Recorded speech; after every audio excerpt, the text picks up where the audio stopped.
We are so back.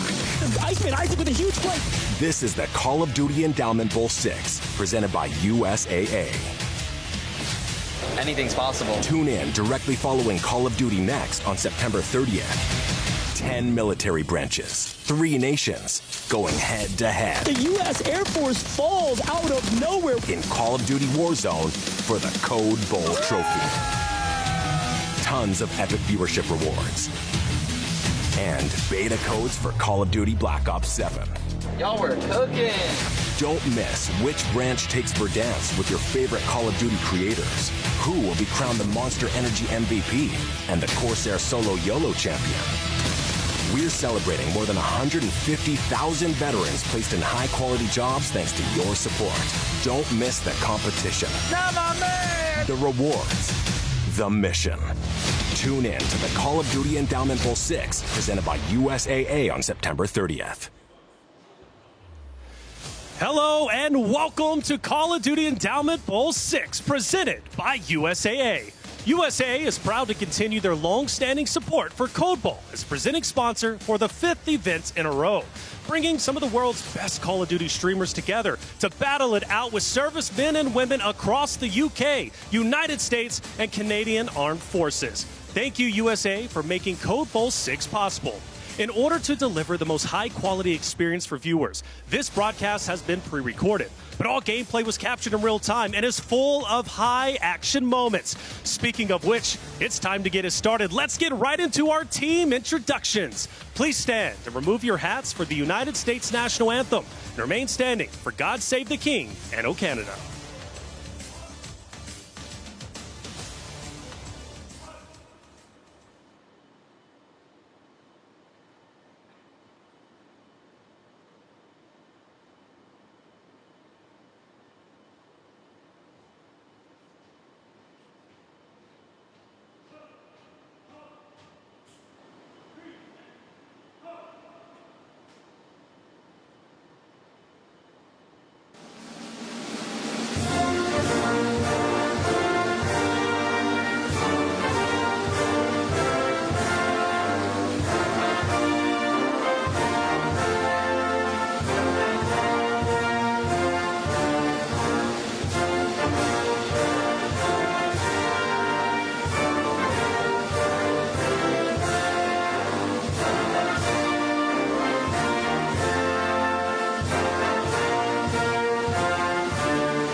Best of luck to all service members and competitors throughout today's competition. It's time to get it started. And welcoming back to the desk is Lottie. How you feeling?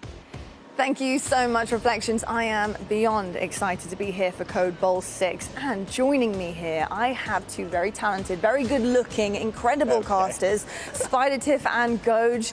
Welcome to Code Bowl 6. How are you feeling, Tiff? Oh, I'm feeling so good. I'm beyond amped. And one of the best parts about this, Goj, is we are looking through all of the players throughout the anthems. They are in a passion pit, and this is the best way I would want it. Yeah, I'm so pumped to see actually what happens, because last year, I'm going to be honest, we had a bit of a stomp. U.S. Army crushed. I think it's anybody's game this time around. It certainly could be, and there's a lot of questions, but hopefully we'll find a lot of the answers. Now, as a reminder for why we are here, since 2009, the Endowment has successfully placed over 150,000 veterans into high-quality jobs, with each placement costing just $628. These efforts have generated a cumulative economic impact of $9.3 billion for veterans and their families. Yeah, these jobs are high quality with salaries well above the national average, and more than 90% are full-time. Incredible at a time where veteran unemployment is over 18%. And we put on the Code Bowl to bring together the military community, gamers, and fans in support of the Endowment's mission. It is not just a competition, it's a celebration of service and a powerful way to raise awareness and funds to help veterans succeed in their next chapter. And, you know, we are hooking you guys up with awesome rewards for tuning in all show long. For those of you joining us from YouTube and Twitch, we have some great viewer rewards for you, thanks to USAA. Available today only and earned by watching our Code Bowl 6 broadcast on YouTube or Twitch are 4 in-game items you can equip within Black Ops 6 and Warzone that show your support of the Endowment. Whether you're watching on YouTube or Twitch, don't forget to make sure your account is linked. And hey, don't forget, the Endowment is dropping Call of Duty Black Ops 7 beta codes throughout Code Bowl 6. Keep your eyes on the broadcast during each drop. You don't want to miss your shot to jump back into the action with Black Ops 7 and embrace the madness early. Anytime you say madness, Goj, I'm here for a good time. Let me just tell you, we're ready to embrace it. But it's great to be back with you all for another year of Code Bowl. I have to say, though, we are all looking incredibly fresh in our Through Dark bomber jackets. Show it off, Lottie, okay? You remember last year, Through Dark joined the show to talk about how they helped inspire the Call of Duty Endowment's Endeavor Tracer Pack, one of my favorite bundles of Black Ops 6. Gotta check out their high-performance outerwear designed by UK Special Forces. But enough of the pleasantries and fly jackets. Let's take a look at our format for the day. The teams will compete in 4 drops of Mini Royale on Verdansk. Each team receives 1 point for every elimination, and depending on where they finish, there's also a placement multiplier. So it's really crucial to make it to that final circle. Since each military branch has 2 trios, each of their scores are added together. So let's take a look at the teams, because it's very important on where you're at, 2 teams coming together, and also 2 creators on each side as well. Now, as we look down these, our wonderful casters who analyze everything, I'm sure you've been analyzing the teams. And Tiff, what are you thinking right now? Because we have creators who have been there before. Some have stayed on with some of the, the teams that they've been on before in many years as well. But how are you feeling about them overall? Honestly, I'm really excited. When you think about Snixie and Z-Laner returning back for their teams, they were in the top 3. They're feeling incredibly confident. But when you make it into the top 3, okay, we're not happy with a 3rd place. We want to win. So running it back and having the opportunity to jump and remove that from the U.S. Army, look, they got a target on their back, Goj. Yeah, Royal Canadian Air Force is definitely going to be a team to watch out for because of those 2 creators, but also the players on the team. Of course, U.S. Army. Aiden is back on that squad. So got Aiden, but it wasn't just Aiden last year. We've got some returners for that team and some new faces on the military service member side. I think Army's still going to be a competitor, if not a top team. My eyes, though, Lottie, are on the Coast Guard. Oh. Joe Woe, Breadman joining the mix and playing in the same overall roster for that military service branch. I think it's going to be massive for that squad. Really, really exciting stuff all around. And I can't wait to see exactly how our teams do, especially with the creators and what they bring to the table, alongside the fact that they have another team to think about and how they're pulling their weight as well, coming into, of course, that overall point system that we have too. But we have a lot of other reoccurring partners maybe coming. That's right. Look, I'm so excited to announce that with Monster Energy returning as a partner for Code Bowl 6, the Monster Energy most valuable player, that MVP, is back, folks. Code Bowl 5 saw standout performances throughout the event, but none bigger than Taj. thanks to Monster Energy, Taj from the U.S. Army took home the Monster Energy MVP award in Code Bowl 5. And as a reminder, the award is decided by the Code Bowl 6 broadcast team and will be given the honor to stand out the performance of a military team member who exhibited a relentless pursuit of victory and unleashed the beast on the competition. Stay tuned at the end of the broadcast to see who will be crowned the next Monster Energy MVP. And of course, we do have quite the gorgeous, glistening Monster Energy ring to go alongside it. Now, I'm actually glad that they're giving this thing obviously at the end of the tournament, because if we did have Taj in the building, if he was wearing that with a controller in his hand, it'd be clunky. I don't know what it would do to the gameplay, other than, of course, giving a bunch of confidence. But to celebrate all things MVP, the Call of Duty Endowment and Monster partnered to develop a custom calling card that will be automatically granted when you log into the Call of Duty. It's called Unleash the MVP, so go check it out and equip it now. Thank you so very much, Monster Energy. Okay, everyone, the branch with the most points after 4 drops is crowned the Code Bowl 6 champion. We got to take a look at this incredible piece of hardware. They get to take this home, the Code Bowl 6 trophy.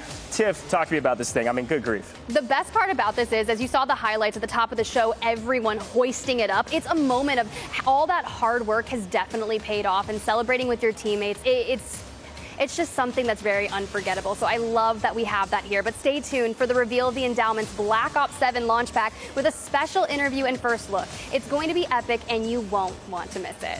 And right after the epic Code Bowl 6 showdown, get ready for the ultimate test of skill in the Solo YOLO, presented by Corsair. It's back, folks. It's one drop, every person for themselves. No teams, no second chances. Will Teep defend his crown from last year? Maybe. Stay tuned to find out who will be taking home the golden headset. Holy cow, this thing is insane.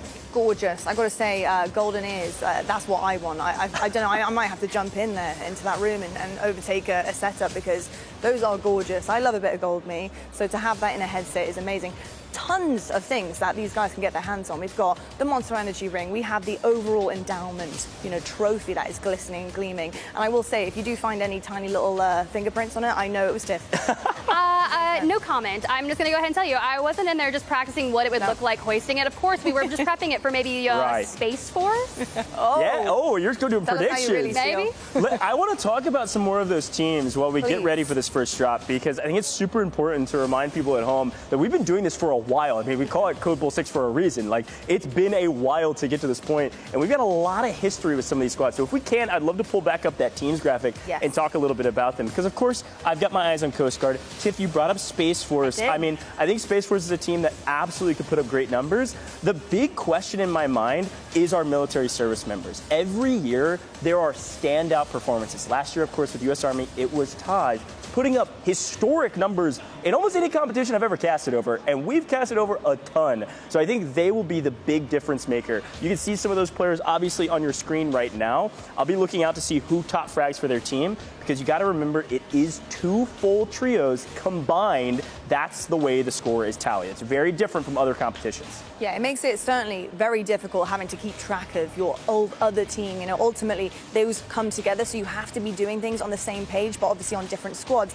Now, you guys told me a little bit in the green room about maybe the Navy, and a little bit of lore behind that as well, because, we do get the chance to talk to some of the players and some of the creators. So, what is going on with the Navy right now? Why should maybe some of the Navy guys be very excited about their options and choices here? So, okay, we talk about U.S. Army being the champion. Obviously, that is the case. Aiden is back with them. But his counterpart on the creator side was Legion. Legion is now with Navy, Goats, and Glory. And on the opposite side in the creator category, in the same overall Navy roster, is Teep, the Solo YOLO champion, and obviously a world champion. I mean, this guy has the most history you could put into a Call of Duty background. Go look him up on Wikipedia or wherever you want to look him up. Crazy. So obviously, star-studded rosters there. But they were actually, I was talking to Legion in the airport. They have been repping together, like practicing before they flew over here. And Legion said his 2 teammates are cracked out of their mind, and they're top 250 on the ranked leaderboard. Absolutely watch out for Navy, Goats, and Glory. I've heard similar things, and I'll tell you something. When I was doing my homework heading into this, I did notice that Goats and Glories have actually been carrying some of our favorite creators, some of our favorite Call of Duty faces in Warzone as well. I mean, a couple of days ago, they were playing with Skunk, trying to help him get his challenges done in Warzone. So that was interesting. They also did the same thing with Nade Shot. So they have reps, not only just playing and being cracked out of their minds, like we have all heard, and I have personally seen, but also helping creators. So I think this mesh is going to be very, very interesting, Tiff. There's a lot to be said about that. If you're helping multiple people, it just goes to show you that you have the leadership quality to be able to adapt and be flexible. And since we are playing Mini Royale here, it's going to take a lot of that leg work out. That first entire circle is already going to be encroached by the gas, so you don't really have a lot of time to kind of loot up and go. No, this is going to be high octane, a ton of fast pace. Those rotations are going to have to be exponentially quick, and you're going to have to work together, not only with yourself, but what happens if you've got your neighboring squad? Both U.S. Army teams are right there in the final circle. Hey, you made it to the end, right? That's great multiplier. But you want to make sure that if the U.S. Navy or something is in there, that you target them. And how are you going to manage that? Yeah, that's true. I think it'll be pretty tough. I think traditionally speaking, we don't see teams try to work together. It's just if you knock one of your team members, you might back off and get out of there. I don't know. But I do believe it looks like we're dropping into our very first round. We're in the game, folks. Welcome to Code Bowl. We are back, and I'm excited to jump straight into the action. If we're dropping straight into it, let's go ahead and look at Prison, because it is getting chopped out there, and not in a fun way, unless you're FIFA, right? But Harry commandeers the helicopter, and Goj, you were talking about this. Would we see this really, truly happening? FIFA at Prison. Hello? What? I don't know what this is. Utter chaos to start things off here. And folks, yes, you might have thought, just like I did, that this might have been pregame lobby with the amount of bodies we're seeing fall out of the sky, but it is not looking like that is the case. This is real, folks. Mini Royale gets real nasty real quick, and that helicopter saw some great value. I could not imagine a better place to start this. FIFA kill already on 2 here with the Royal Air Force. So the counterpart for this team is going to be Sophie, but I love that we kind of can work on these outer bridge areas. You see Zyro just up ahead, and immediately, even with the ground loot, we're still gonna get mixy. Yeah, a lot of action early. Got plenty of time on the clock, or at least it feels that way. FIFA kill with a couple kills here is nice. Now, it does feel like Resurgence. If not, FIFA kill is lining them up and knocking them down. That's 1, maybe make it 2, not quite. Still working on finding the right angle to clean up a full team of 3. This is not Resurgence, though. If you have not had a chance to check out Mini Royale, the way this works, Tiff broke it down beautifully earlier. It is, the first circle is fully closed when the plane line spawns in. So it is a very small portion of this map. And because of that, there's a lot of action early, but it does not mean there is a Resurgence timer. This is normal Warzone. The tough part about it is the regains when it happens like this. You saw FIFA there lose out on some of his teammates, and the buy stations are not going to be readily available. So if you burn your gulag early on, you're going to have to make sure that you get that cash up. But we saw 6 teams in the neighboring vicinity, at least with Iceman Isaac here out in farmland. Sure, a rotation will be difficult, and you do have an isolated fight just across the way, but this is a much safer place to be for now. But rotating into Prison will be difficult. Yeah, it certainly will be difficult. But you're right, chance to breathe for some of these players. Of course, shout out to Iceman Isaac and his whole squad on Air Force. Iceman Isaac, part of the Air Force himself, actually served, and now is helping lead this squad going forward. And of course, folks, I'll draw your eyes to the left-hand side of your screen. I told you, we've got beta codes. Get ready. This will be slowly decoding as we go, so you can kind of guess early if you'd like. See if you can be first to pull the trigger and get this code locked down for yourself. You can see you can head over to callofduty.com/beta redeem once this code is fully broken down, or maybe you can guess it before anybody else. Oh, Gibbo, come on. You saw Smixy there pick up one of her members of her teammates and trying to hit a reset. Now, fighting around these buildings can be difficult, and we talked about Benny Central having these vibes and being able to play with a ton of different creators very well. Now, mind you, this is a map 1, y'all. If they didn't practice like some of our teams, this is boots on the ground running. A nice peek by Benny, stacking in favor. Gibbo there with just the back to make sure that we get the full onto her. For her teammates, you're going to have to reset. You can see there's just one more of them get picked across the way, and Gibbo is definitely on the hunt. Yeah, C9Ms and her squad is out of here. So that is one team, one trio of the Royal Navy off the board. You can see 2 full trios are off this map right now, 18 still left.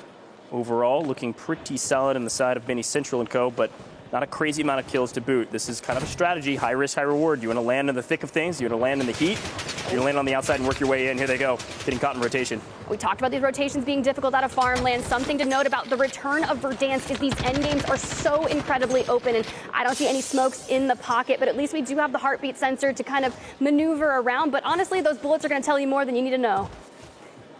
Swing around the right side here. Try to figure out where to go from here. Obviously, you can see where our zone is pushing us. We are headed to prison. Seems like Zyro and FIFA still over there, definitely focusing on each other. FIFA drops down but Santa on the inside here. You can see Mags holding the staircase just on the inner working side of things. That's going to be Lovely Low, the creator, holding down the fort as well. Not a ton of cash, but once you kind of get inside prison on the lower depth areas, it's difficult because there's so many different nooks and crannies that you have to focus on and make sure that you're keeping tabs on. And with the circle kind of pulling, it just popped. We can't stay here. We're going to have to move. I totally agree, but on the low side, this is a zone we actually see TIFF quite often in Big Map 2. It's the zone on the outside of prison.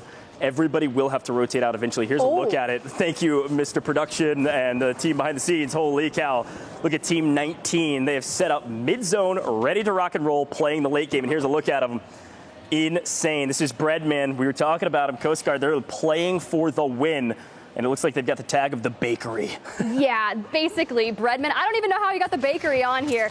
Likes a little bit of its toast, but hey, I'll pick up the res there. Now, this is what I'm worried about. So even if you can get onto these outer workings of prison, you're going to have to defend it well. And Swag on your screen representing Space Force, one of the teams here. You're going to have to rotate early. If not, Breadman's going to pick up every single one of these teams as they look to rotate out of prison. I totally agree. Slowly but surely here. This is just a play to play slow first, and then when do you make the move? And over the top, playing on the high ground. Obviously, smokes will help to get your loadout, but it is going to be utter chaos here shortly. I saw Swag flying off, looking to make a rotate, but at least they have the loadouts here for cover, but we are burned through our smokes, and quite frankly, it's just open season for them. Z is going to have to pick out the players there in the opening, but we are full running, and everyone that's left behind, okay, wait, no, FIFA has a heli again. Yeah, they still have the helicopter from the very beginning. Those kills are going to be extremely valuable when you start thinking about our multipliers. See Tripod Kurt on your screen here with Iceman Isaac. He's on 4 for Tantalize. Yeah, Air Force looking really strong, and there's a solo ratting out and actually getting paid for it. Gel Dog taking down Tantalize. Question is, what do you do from here? You could play for the trade, but they don't know it's a solo. They don't know it's only a single player on the other side necessarily. So they're trying to play nice and slow. I would expect Iceman Isaac to be the IGL for this trio. They're playing edge of zone. They've got a vehicle to play with. And Gel Dog gets cut down. They know that they've got at least a slight advantage going into Tones. Here's a look at him. Isaac Cod, Tones, and Sean J Gaming on your screen right now. Yeah, Sean J Gaming, she played last year in Code Bowl as well. I believe she did finish at the bottom of the leaderboard. So this is the perfect way to start fresh and say, okay, we're going to come back swinging, especially when the entire team is returning. So into the top 14, mind you, you need top 10 to get 1.5x. And I'd imagine once this gas finishes and that next circle pops, we will lose half our lobby. Well, what's interesting about this is Sean J Gaming is a part of the Air Force team. So Sean J, Tones, Isaac Cod, they are Air Force as well as Iceman Isaac. I have a feeling these two teams, they actually interacted earlier, figured out who each other were, and are not shooting each other. They came in and played together. Hey, it's Code Bowl, man. Anything goes. I love it. Oh, but J Smooth, the other team, the other half of Space Force. And I kind of like if they can get down in this crevice here. It really cuts off the line of sights from prison to take that pressure away from you. Scrub, though, on 2, which is nice. But I like how FIFA Kill, maintaining the helicopter, has actually chosen to go on the other side of prison, just underneath that bridge. And we'll see if it pays off for him. Really depends on this zone pull. Obviously, we're favoring the eastern side of the map outside of prison, and it will likely pull all the way outside of prison, and it does. Of course, J Smooth and Co. are going to have to rotate up. But there's a team below them. They've got to know Legion's here, right? Shots fired, 1 goes down. It's going to be a 2v3, turn to a 2v2, and then a trade. J Smooth, the high ground always wins. We've learned that time and time again. Yeah, so the best part about that is they only invested one player onto the low ground. Axis immediately dives down and says, okay, you guys done enough damage. You ripped a couple plates off. We're going to go ahead and answer, look for the cleanup. It's unfortunate that Legion there, who did win last year with the U.S. Army, is going to fall outside that multiplier. That will be the boon. I did see early on, though, that there was some issues with Breadman, right? He got picked off, and they were some of the early rotators poised for the top. Yeah, we did see Joe there in the kill feed for a moment, though. So not all things spelling disaster for the side of Coast Guard. The high ground continuing to prove useful. There's a look at him, Joe with Nazir and Grand Poobah. Man, I've casted over Grand Poobah, I think, 15 times. This guy always finds his way to the podium. We'll see if that's the case today. Lovely Low leading their team down below. Underneath, playing nice and slow. Everybody's going to have to come out of prison, though. And the question is when. Are you too late? High ground so valuable. Here's the first gunfight, though. Santa lines him up, can't quite knock him down, trades bullets, trades damage between all three players. And because of it, he gets punished, but there's a third party, it's Sucre, and it is the U.S. Army. Sucre comes in, steals one away. You've got to keep your tabs on them. They are so impressive and obviously want to run it back this year, but not if the U.S. Coast Guard can make a change. Now, a gas play here is going to be critical because how much do we have left on our gas mask? Do we even have a gas mask? Or are we just full sending it? Because look at Breadman. He's back up on his feet. He's chilling. Chilling. Again, winning a map is a 2x multiplier. If you haven't watched a lot of these Warzone competitions, it will multiply the kills that you get on the map. So placement is extremely important, but it is not everything. Ooh. Dawes, Breadman, Spinaman, their perception of the map is we want to be in late game, the kills will come to us, and here they come. A full team of three and another team behind them. Iceman Isaac on the opposite side, and Tripod Kurt gets first blood. Dawes is going to have to go big from the high ground. I don't think they necessarily know he's got this angle. Can't spot him through the smoke like we can. Here's the first shot, but it's an immediate trade. Unfortunately, Red set up early. Spinaman tries to get some revenge, but can't quite cut everybody down. And the best part is Kurt does not get completely fooled. So we do have this brief moment where we can try to go ahead and get that reset. And Tantalize there being on 6. If they get that 2x multiplier goes, it is going to be a massive way to kick off match number 1. Air Force looking strong right now. And taking a pretty priority position here, folks. Draw your eyes to top middle very briefly. 5 teams left. We are into our highest multiplier aside from the win. Here they go, a solo. Libram trying to play spoiler and unfortunately gets sent back to the lobby. 4 teams remaining. Air Force with a full team of 3 and a massive advantage going into this last couple of fights. And also, by the way, look who's alive on the other side. It is Tones, Isaac Cod, Sean J Gaming. These are 2 Air Force teams in the top 5. This is gigantic for Air Force. They're going to start off with a huge bang.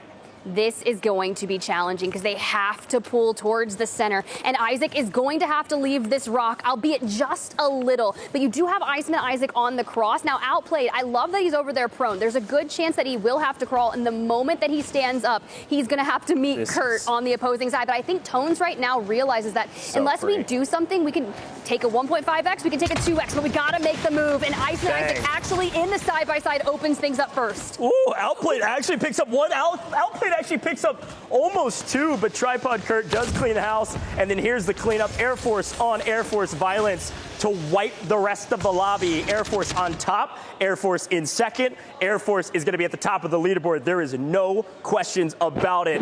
Unbelievable start to the day, folks. Air Force, a gigantic margin for error going forward. They do not have to play perfect anymore. They did it in the very first map. Holy cow. The best part, Goj, is why I was talking about the setup that we're in. It is so unique and cool that everyone is just packed in there side by side. So it's like, hey, did you see what I just did to you there at the end game? I just absolutely slaughtered you, and I can turn around and I can hit the banter just behind it. You back it up. It's really, really cool in there, Lottie. Obviously, action-packed Mini Royale will wake you up a little bit.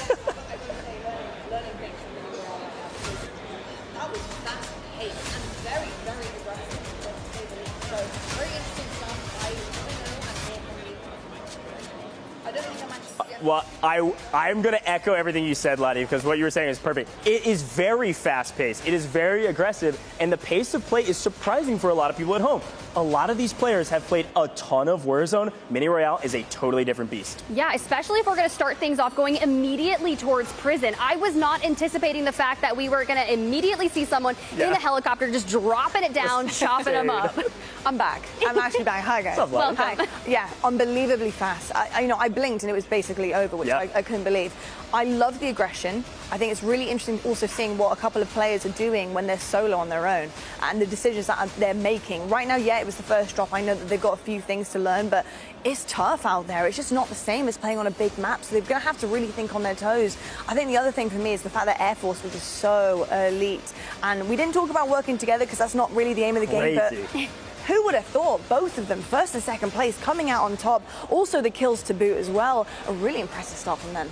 Yeah, we start looking back on our replays, and it already started hot in the pregame lobby, all right? I'm not going to make that same mistake. I did think it was the pregame lobby once we hopped into the game and saw that helicopter action, and somehow Benny Central is putting some highlight-level plays at the very beginning of this map, hopping onto a vehicle, trying to shoot people out of the driver's seat. This was a big moment, obviously. We gave a nod to Legion and his team going into this competition. They were talking a little bit of trash in the airport with me. Unfortunately, couldn't get things going. But looking at this moment, obviously, a big fight in prison. And as we rotated out of prison, it was utter chaos, but it was a fight over this position on the other side of the rocks. It's really tough, right? Because you had Bredman's team that rotated here early. They took a lot of risk making sure that they positioned themselves there. And it's unfortunate that when you let the kills come to you, that's great. But if you don't win that first fight, we saw Iceman Isaac immediately grab that power position. Very interesting stuff. And talking about power positions, something that I also have noticed, and I'm sure will also, I think, get a little bit better as we progress through some of the drops, is how you position yourself when other teams are fighting, right? And it's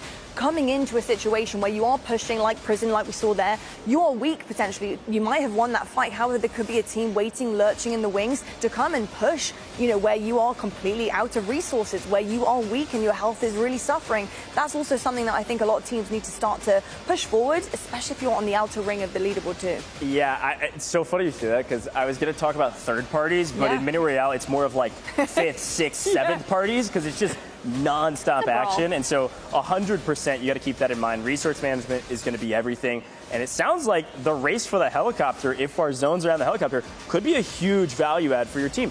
I think I saw whoever got the helicopter first. It might have been FIFA. I think he got like 5 kills. I mean, people are still flying into the map, and he was dicing people up like sushi. Well, he's been landing at prison for what, the last year and a half? So, I mean, he's very comfortable.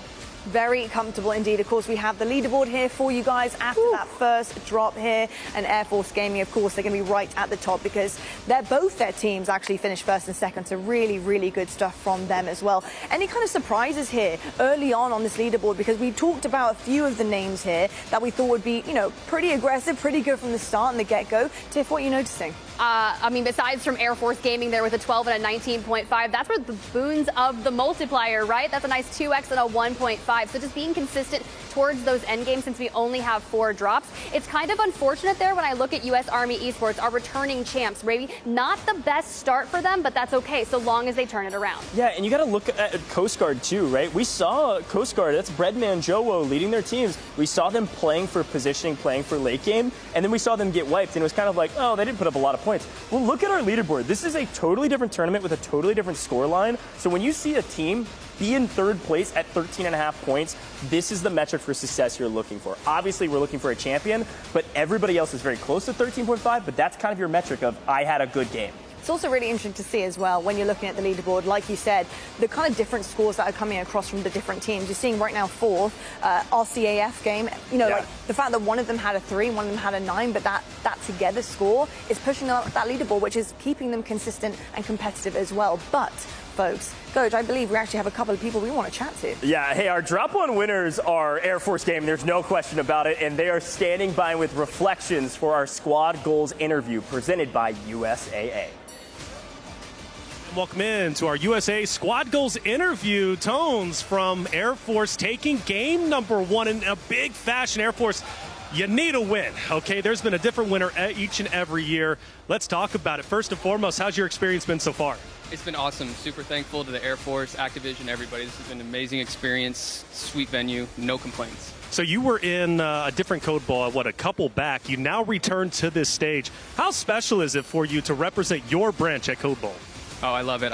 I'm super thankful. I've been in the Air Force a long time, almost 16 years, so this stuff wasn't really around. So to see this stuff come in full circle now is awesome to see.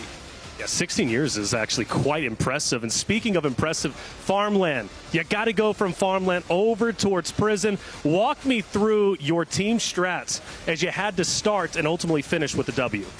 Yeah, we landed far out on the zone, just looted up, trying to third-party some fights, and we were just trying to play our life, get position, and then once we seen it rotated off of prison, we kind of worked up the hill trying to get some freebies, but Kilo needs a little more damage.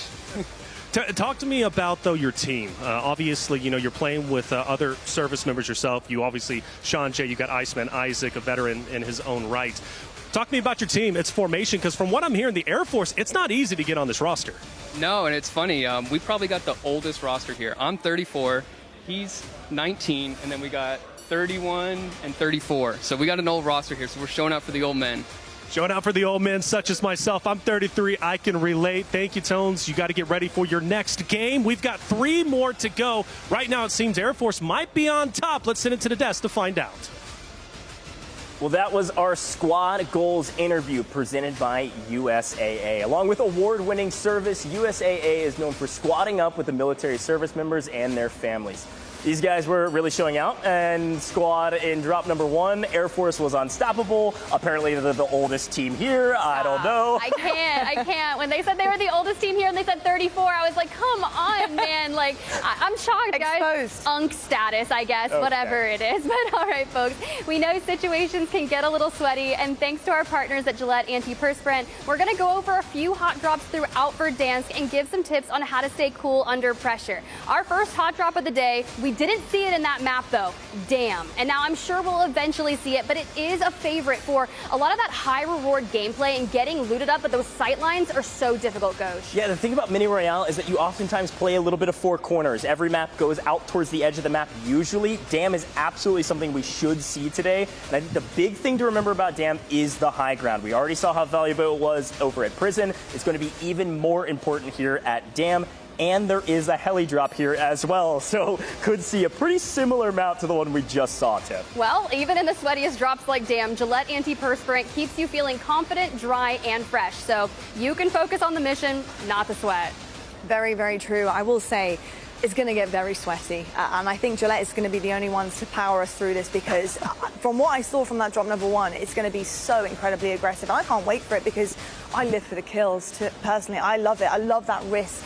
I know it's obviously a high reward as well, but if you get that circle, that's just really closing in on you guys and the best position to be in. Very difficult to read, though, in a mini royale, though. Very difficult to read. Yeah, I think the thing about Mini Royale is that positioning is going to be key. We obviously saw that. Kills will come to you to some degree, but if you can drop one banger map, you could set yourself up and your entire roster up for massive success in this tournament. Air Force did just that in the first drop. They're feeling very good. We're only playing 4.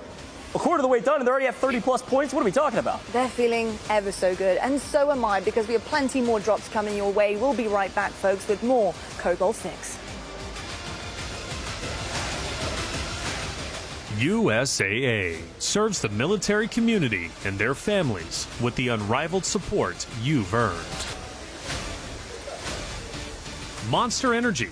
Grab a co-branded can of Monster Energy. Find the code under the tab and upload to callofduty.monsterenergy.com to earn bonus in-game rewards in Black Ops 7.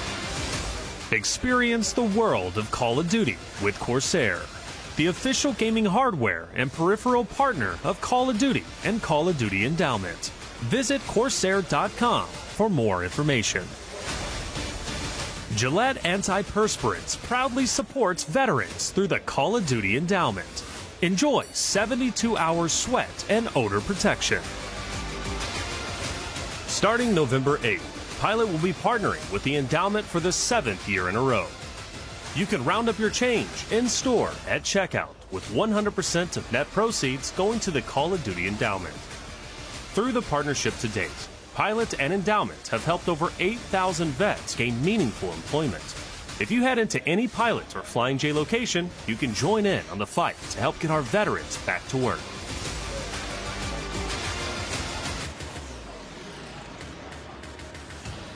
Welcome back to Code Bowl 6, presented by USAA. We're just moments away from our second drop. But folks, don't forget, USAA is unlocking rewards for all the viewers on this broadcast. Via Twitch drops, you can earn an animated emblem, spray, weapon charm, and weapon blueprint for every hour that you tune in. So keep watching to maximize your rewards, and USAA proudly supports the military gaming community. We've already seen some Black Ops 7 beta codes pop up on stream, so stay locked in. If you're quick enough, you can secure that Black Ops 7 beta access and be one of the first to get hands-on. Speaking of Black Ops 7 though, you know, one of my favorite parts of every launch is the code pack that drops with the release. Always inspired by a real-life veteran, and this year is no different. We have an awesome veteran partner here to tell her story and how she inspired the Call of Duty Endowment Pack Legacy Tracer Pack. Let's bring out our very own Stephanie Snowden to get the latest intel.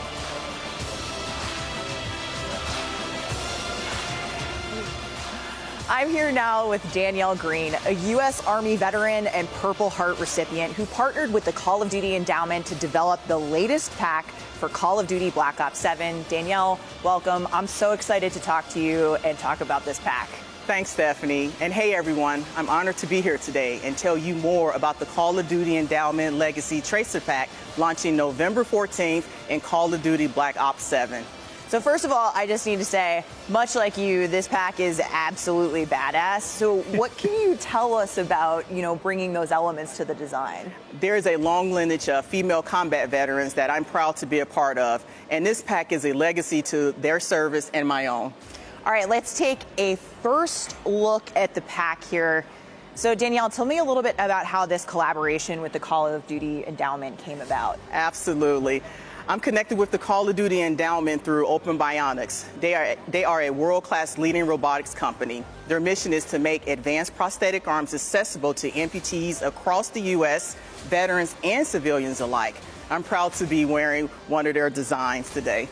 And that design is awesome. Big shout out to the folks at Open Bionics. Are there any other parts of the Legacy pack design that really resonate with you and your story? Yes, absolutely. The theme of resiliency is truly ingrained across this pack design.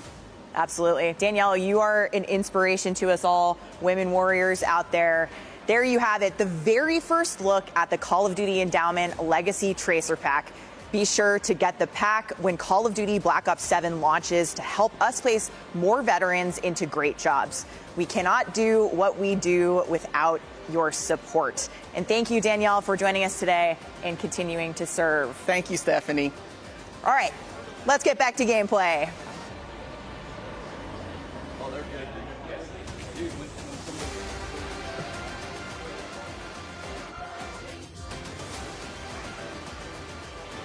Well, inspiration is a small word for what Danielle was able to do for us here, obviously with Call of Duty Endowment. Tracer Pack's insane. I mean, so dang cool. No, do you know what? It's mind-blowing when you really can actually put a real-life person who has lived through something that is so difficult, mentally challenging, physically challenging, and to be able to celebrate something like this in-game is truly special. So incredible stuff, and to actually have her here with us in studio talking about it and seeing the actual inspiration in front of us is incredible. So thank you so much, Danielle, for doing that and being here with us today. Speaking of, though, we have many here with us today. As you can see, the room is filled to the brim with incredible individuals, not only players, but of course serving as well for their fellow countries, and also our creators, which, by the way, is such an incredible opportunity for them as well, to actually be gaming with people who are doing, what is the inspiration with Call of Duty in real life. That must be quite something as well in terms of an experience. So these creators, I think they're always jumping at the chance to be able to come to Code Bowl and play with some of these incredible people as well, Tiff. It truly is a blessing, because when you think about it, getting to represent a branch of the military alongside those servicemen and women, it's something that you don't get to meet when you're playing on games, right? It's all online. You're playing with someone that's across the world, so it really connects a ton of people worldwide. But when you bring it down together, you get on LAN, you get right next to your buddies, and then you drop 31.5 points in match number one. I mean, you can't ask for a better day, plus 10 points up on Royal Air Force. Yeah, this is obviously a really cool stat line to start. It does give me a little bit of a look back at last year. This is about how Army started. So if somebody doesn't stop Air Force gaming, we might see another team steamroll the competition. And I know we got a lot of people at home watching this competition that don't want that to happen. One thing I know about doing all of these tournaments, Code Bowl, of course, being one of them, is that our military service members and the people watching, they love to trash talk the other military branches. Banter. It's just banter. So I am sure there's a lot of people yelling at our Coast Guard team who's within striking distance to make a move on, of course, Air Force. 100%. You know, looking at that leaderboard, it was quite interesting to see the point system happening. And of course, the two teams, just for folks tuning in as well, right now, we do have two teams for each branch that are going together in terms of their points and their finishes and their kills. So it was interesting to see the 10-point gap between first and second place, but then we had a 13, quite a significant jump. What does that mean? I know it's only been the first drop, but like you said, Goj, it's a quarter of the way in already. What does that mean in terms of that deficit that the others are going to have to fight back with? Yeah, it's funny because, Tiff, we've casted over a lot of competitions, but not a lot like this. When you've got two trios combining scores, it is a totally different ballgame. And I think a really important topic is that Air Force immediately figured out who each other were and did not wipe each other. They shot each other, knocked a player, recognized the name, and backed off. And I think that's really impressive to be able to acknowledge that in the moment, because you kind of get those jitters out of the way in match number one. And hey, who knows, maybe they're out there just completely iced out and super confident, especially if this isn't your first rodeo at the Code Bowl, right? You're like, hey, I did this last year, or hey, I'm the returning champ, everything about that. But being able to get granular in the moment and recognize the scenarios. Now, you mentioned solos earlier, yes, Lottie, right? And especially if you're a solo in that end game, having trigger discipline. But what you do have is your teammates that are able to watch and sit there and be like, hey, in the comms, just so you know, there's a team out to your right. In case you didn't see them,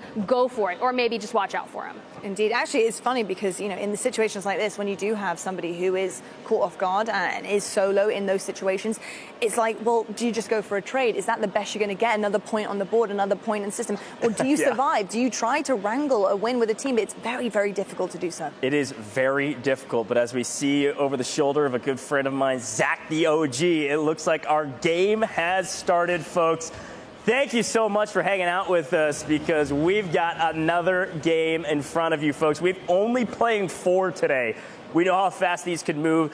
Don't even blink. Maybe take a sip of water. Maybe we'll jump straight into the action. Here's Huskers on screen with Zach the OG. We're just looking over the shoulder. Now we get a chance to look at their perspective. And it looks like we're on the north side of the map this time around.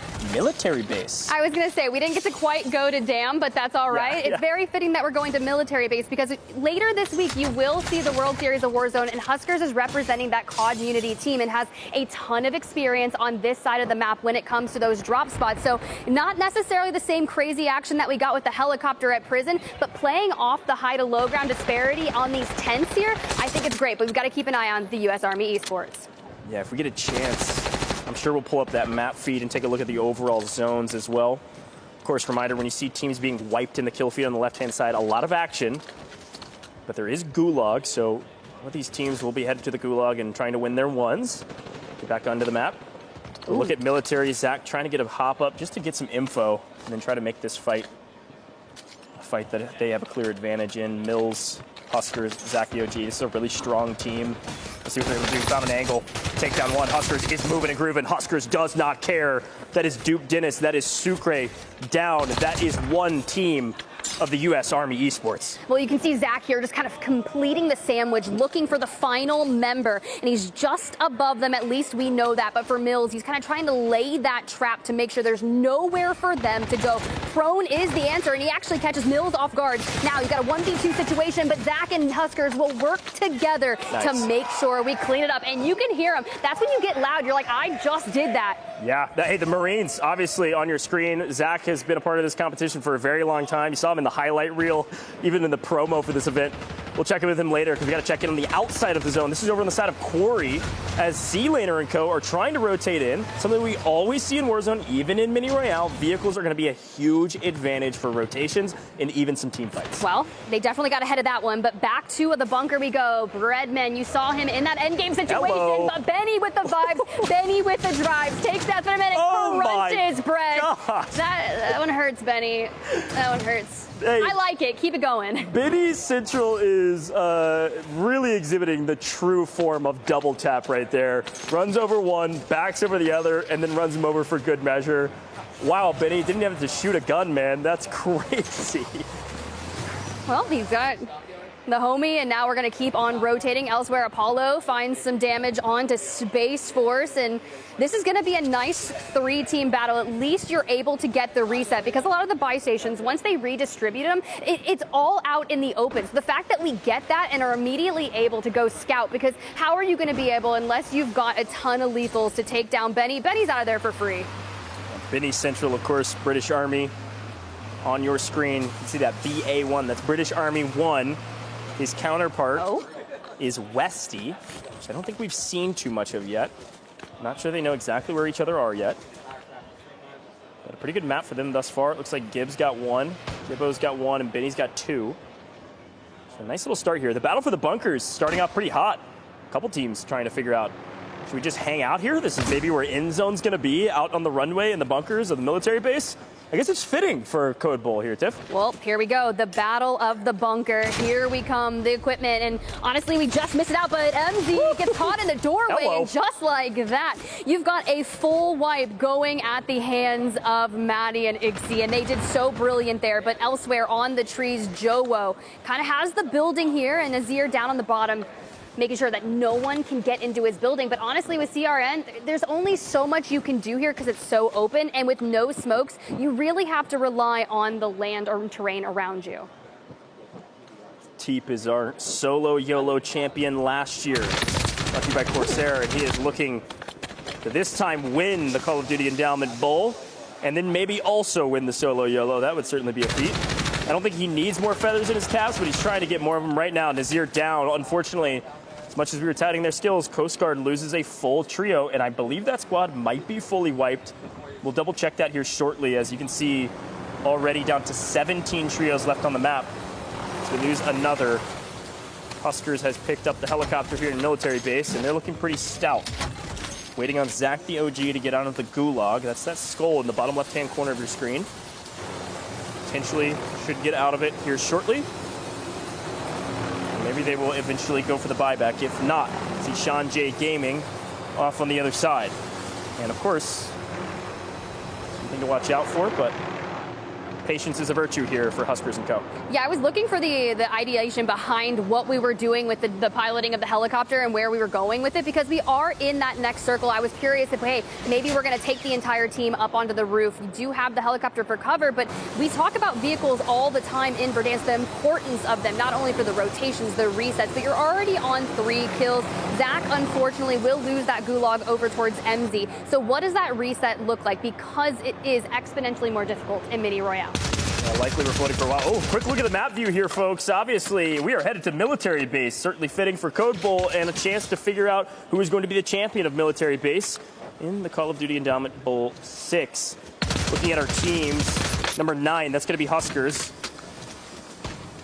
And I do see a couple teams. I still see Air Force on the map. Sean J Gaming, of course, one side of that is Air Force. Iceman Isaac the other side. I haven't seen him much in the kill feed, but Sophie and Maddie and Icy on your screen right now, they've actually got a lot of kills. As a reminder, Maddie's showing 3. Icy picked up a triple kill by himself a small moment ago. And in the kill feed, briefly, you see Sean J and Tones picking up a couple more. So definitely watch out for Royal Air Force on your screen, but also pay attention. Our top team still dominating. You mentioned Westy, and asking you shall receive. I like the patience that we have from Maddie here. We're kind of just walking up onto it. You do have Space Force just ahead of them, and they are working on taking down more of that U.S. Coast Guard team. This time, Redman. We saw Jowo fall already, so could not be a good one unless Dawes DeSauce can clutch up here. Behind it, or deployable cover, J Smooth tries to make the peek and retreats in a perfect time. But when your teammate's on the ground, you've got to be flawless. Ooh, nice gets tagged up. J Smooth could ego chow this, but he's going to play it slow. Are we going to bait this? Are we going to stick it? No, okay, good bait there. But he's actually not going to chow it here. Instead, is focused on the potential peek. Shoots through the smoke. We already get the reset off, and J Smooth takes the chow and doesn't get it. That is the importance of deployable covers. Yeah, it was a nice trade, though, because he got the revive on Axis. Axis was able to come in, play trades, and pick up the wipe. That was very close. Dawes almost put on a show for us. Crazy. So watch out for this team. Sophie is down, but Maddie and Icy are carrying the burden and responsibility in the kill category. I'm showing, I think, 7 between the two. That's huge. Reminder, between two teams. Coast Guard was in second with 13 points after map 1. These are massive numbers for Mini Royale. This circle is very out in the open. You're going to have to play loadouts. You're going to have to play this kind of tank isolated in the center. Maddie picks up another one. That's going to be 8 kills for the side of this squad. You've got to watch out for this trio. They could take home a ton of points after map 2. Yeah, even as a duo, so important because they are confident and have the reps in playing with each other. They're really targeting Westy here, but the vehicle is going to live just a bit longer. You're not alone, though. You've got a duo left of the Space Force gaming side of things, and if you run straight into them, well, that's going to be a chow that you're willing to take. I do see a finish onto Jay Smooth, but all of that distraction is allowing these two to make their way on out. A nice little restock there, thanks to that loadout. I'll be very curious to know if FIFA Kill is still on this map. Royal Air Force, of course, on your screen, dominating right now. There's only 2 members left for their trio, but we've got to pay attention to where Whoopty, 2K, and FIFA Kill are, if they're still on this map. Try to get a confirmation of that here shortly, but move over to the crates. On the outside of the zone, a hold here from Huskers. They've been here since the start, and they're looking to execute a fantastic game for the Marines. Okay, I think this is smart, right? Because this building is kind of just there on the cusp. You do have U.S. Army Esports that are kind of working towards this, and everyone's going to have to come to them. But Sean J Gaming does still have numbers and strength on their side of things. They've got the storage containers, but it's going to be about the timing. Will the U.S. Army move at the exact same time? Because if I'm Huskers, I'm being able to hold from that building, picking them apart. And as I say, Sean J, she's down and now it's just Tones and Isaac. Yeah, and of course, this is the team in first. This is Air Force after a banger map 1. But what I see off screen is yellow team number 7. That is FIFA Kill Squad. Royal Air Force have a very good game going right now if they can keep up this pace. Looking for top 5. That's our next multiplier tip. Could be a huge value of points. This is what I'm worried about. At least Duke has it in them to go off the backside of the building, so you're not parachuting straight into the open arms of Huskers, Zach the OG, and Mills. You're really going through it, but honestly, if you're going to go out in a blaze of glory. But the fact is, we are still up. Sleep on 4 into the 1.5x. And I think I'm cursing people, Go. Yeah. I think I am. That's unfortunate. That is oftentimes known as the caster curse, but sometimes the observer curse. But either way you look at it, Mills is putting on a show as per the usual. This team has been dominating in military right now. Marines looking very, very strong at military base. Of course, I'm sure Huskers is IGLing. This man has more experience on this map and just frankly in Warzone than almost anybody in history. Been playing since the very beginning, years and years ago. But Mills and Zach the OG certainly are fantastic players as well. They are looking very strong, and they're going to try to push this equation. They've got an advantage. Let's see if we can execute on it. They do end up picking up Maddie. A nice pickup with a thermite. I mean, it was a direct hit, honestly. With that circle, it pulled straight to them. They're going to be able to make this play straight onto the high ground. They'll have their sights onto FIFA Kill just across the way. I saw Swag there, Space Force still in the thick of it. And you know what? I'm not even going to say it. Because if I'm FIFA Kill, Whoopty, and Harry, based off the action that we saw over at Prison, we are letting it rip here. This is a very good game for Royal Air Force. You're seeing Whoopty on 4 by themselves. I'm not sure what the total kill tally is for this trio, but if they can pick up all of these, Revengeful from distance, but close range, they can't get a handle on Swag, who's trying to make a play, and he's able to do it. Steven's gonna have to play the trade. He's able to finally, off in the distance. Swag with the help of Hale. They win the gunfight. That is a massive takedown on a team who is looking to put up a crazy amount of points. And Swag doesn't get fooled. The trio likely going to go ahead and try to pick up the captain there, and Huskers, Zach the OG Mills, they've been in control of this space. They're playing the long game, and now with them biding their time on the reset, Huskers can look for the 2x multi. They're going to have these loadouts up here. They can play off the back of all the cover, but Swag has a vehicle, and Swag's taking so much damage. Space Force versus the Marines, and the Marines now have a clear advantage. Swag trying to get a little fancy with the vehicle or try to get to cover, gets punished for it. A 3v2. These are giant totals in terms of the kill category, and Huskers shoot straight. Holy cow. Another deployable cover helping out, but it does not matter. Huskers and his squad, champions. They won the early game. They won the late game. The Marines are on top. fantastic performance from Zach the OG. He's back. I told you the moment we were going to military base that Huskers and co were going to have such familiarity there, and they crushed it. Celebrations all around, because when you've got a game of 4, returning back and grabbing a win in match number 2 is such a great way to reset your series. Yeah, and I gotta say, okay, I see you. Here's the thing about my GOAT, Zach, all right? I've known this guy for a very long time. The first time I casted over him was on a tiny land in Kansas City 4 years ago, okay? This guy has been in the scene for a very long time. He told me last year he was retiring. He's back in the grandest of fashions, winning map number 2. He is. Wow. What a show from the Marines. I've got to say, I was listening to your cast. It was perfect from the both of you. Oh, and I learned so much. And there's a couple of things that I noted here. Like you said, the comfort level from Huskers and the rest of the boys, the Marines, unbelievable in military base. They were formidable. It felt like a completely different situation from drop number 1. It felt like they had pretty much the control that they needed the entirety of the game. And then there's so much more that I want to talk about here, but I'll let you guys take the highlights. In terms of the high-level stuff, what was really pushing forward for you? Yeah, I think the small thing I want to mention is obviously Huskers and Marines, they win the drop. So you get yourself very comfortable when you know who's around you. Everybody has to come to you. You've won the center of the zone, and because of that, they had a clear advantage going into the final fights. And I love just getting to look back at this, because this was a really difficult moment. The moment Huskers walked in, took that building for the Marines, and then everyone's kind of rotating it off short. You tried to hedge your bet by dropping off the back of the building, using the smokes for a rotate, but there's just only so much you can do. And I think Huskers is probably saying thank you to Team Swag for wiping FIFA kill. A Royal Air Force, I expect to be near the top of the leaderboard at the end of this one. We got to remember the insane amount of kills from Icy and, of course, Maddie on the other side. And then FIFA Kill's team had a ton of kills as well. And then finally, the final fight, frankly, was Huskers shooting beams. I mean, I don't know what else to tell you. Complete beams, but I've got to ask about the question of getting in the vehicle from Swag. Yeah. I mean, we talk about vehicles, how imperative they can be for rotations, right? We love to see it. However, I don't know about the kind of the thought process there. Getting in the vehicle and just full sending it towards that hill. They have the higher ground. They know that they have the beams. They have a better advantage. So for Swag to kind of just basically take it in on the chin, essentially like full blown, that was really difficult to watch that. It's tough because you have to think about the situation that they just found themselves in. It's, did he have any smokes? What were the other options? And sometimes if you kind of step back in one of the prior fights that we had just witnessed with Space Force, it was Swag on the front line and the remaining 2 kind of on the back holding the angle. So maybe he was like, you know what, I'll take it on the chin. I will drive this vehicle straight into them and I'll cause a distraction. I just need you to connect those lines of sight. But there really wasn't a lot of cover because, like you said, Huskers is just basically beaming straight into him. But it wasn't just Huskers. It was the trio, and they had every angle. And they also had high ground, too. I mean, it was a really difficult situation because the zone was kind of in the middle, but the edge was on the high ground the Huskers team had already held. So I think Swag was trying to kind of pave a way. Unfortunately, Huskers shoot straight, okay? There's a couple people out there that play keyboard and mouse still, and Huskers is one of them.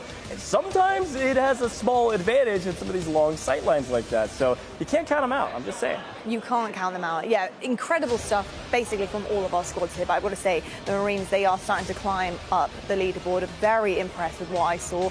And Huskers leading the charge. He is feeling back at home, I would say, Goj.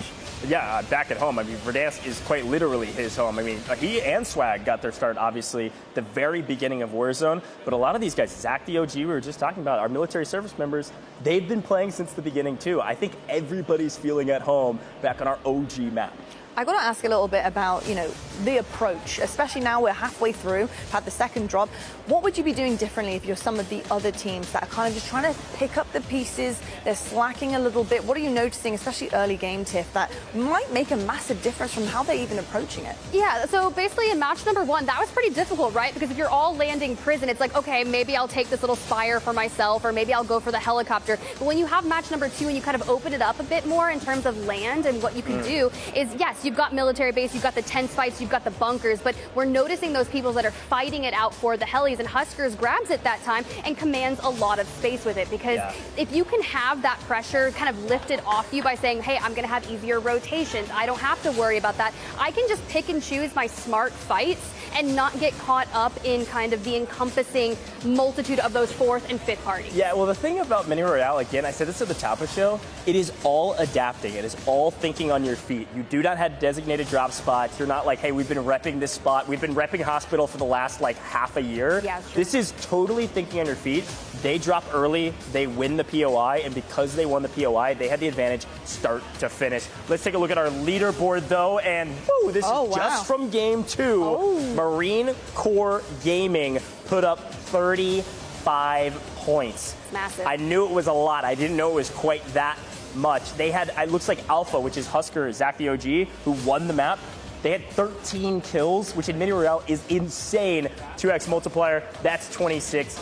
Lottie, this is a crazy leaderboard from Marine Corps. But of course, Royal Air Force, I expected them to be near the top. They're podiuming in map number 2. They certainly are indeed. And of course, that was just map 2. Here are the total standings with all of our maps put together. And Air Force Gaming, they are still right at the top. And that's because they had such an incredible first drop in here. The Royal Air Force Esports, they're climbing right underneath them. We were talking about a 10-point deficit before this. Now it's only a 0.5. The climb is happening. And of course, Marine, they are doing everything that they need to do in order to climb that leaderboard. 39 points, not far behind. If you're Air Force right now, I have so many questions about how you handle this. Are you going to really turn on the aggression? That's what I want to know. Are we going to be seeing a serious amount of aggression from them? Only got 2 more maps to go, but we got to go to our drop 2 winners down at the stage there. Our winners, of course, Marine Corps. They're standing by with reflections for our squad goals interview presented by USAA.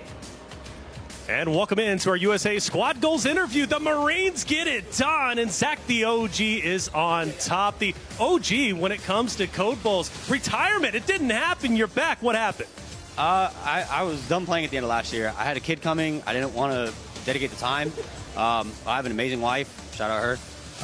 And she knows that I wanted to keep competing, and so she took on a little bit more responsibility for me to keep doing the thing I love in the last year I have in the military. That's a beautiful story, and obviously a good support system takes you a long way. Zach, Marines have struggled throughout Code Bowls.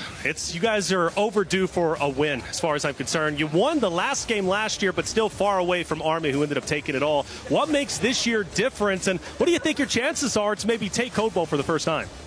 I think chances are great. We had a couple like warm-up games, like warm-up scrims, and we were the best team, average placement, average kills. Like, we were frying. Like, that game you just saw was what we played every single pregame, you know. I think this year specifically with MCG, we've actually invested in the Warzone groups. So, like, we've only brought, like, MP cats and, like, very talented Call of Duty players, but BR is just very different. So this is the first year we've brought Warzone. And, I mean, it's showing. Like, our other team did really well, good kills, top 10. We got good kills, won. So, really excited. We have a whole, like, real group of 4 players that actually drop into the map now. Well, Zach, being an OG in the Code Bowl, this might be your last year officially. I want to give the mic to you one last time, maybe maybe your final chance to talk to everybody out there who's been supporting you over the years. Yeah, I really appreciate it. Everyone back home, mom, dad, wife, my son Callum, I love you guys so much. Thank you for this. Like, every time I come to these, it's just kind of crazy. Like, I'm just a kid from Kansas City who joined the Marine Corps who likes playing Call of Duty, and like, I've come to, 3 COD Next, Code Bowl, and all this kind of stuff. It's been awesome. Well, Zach, best of luck in the tournament. You've got 2 more games in the regular gameplay before Solo Yellow. Zach the OG, the Marines, are they on top? Let's find out. Well, that was our squad goals interview presented by USAA. Along with award-winning service, USAA is known for squadding up with military service members and their families. And like Zach the OG said, he's got a great family and a great support system, and obviously they showed out in drop number 2. Unbelievable stat line from them. I think the biggest technically, or very, very close to the biggest between the 2 drops, 35 points overall for the Marine Corps. Huge drop 2 from them. Big shout out to Zach's wife, by the way, as well, staying home and letting him do what he loves and living out his dream. But I've also, want to kind of pick apart something he said and mentioned. First year, they're bringing on Warzone players. And for folks at home who might not know the difference, what are the big differences between Warzone players and multiplayers? Because you look at things and you think, well, it is Call of Duty. What could be so drastically different? Well, there's a bunch, isn't there? Yeah, I mean, there certainly is, Tiff. I don't know if you're going to take this one. We're going to get roasted on Twitter for this. No. But I think for me, it is about understanding the map.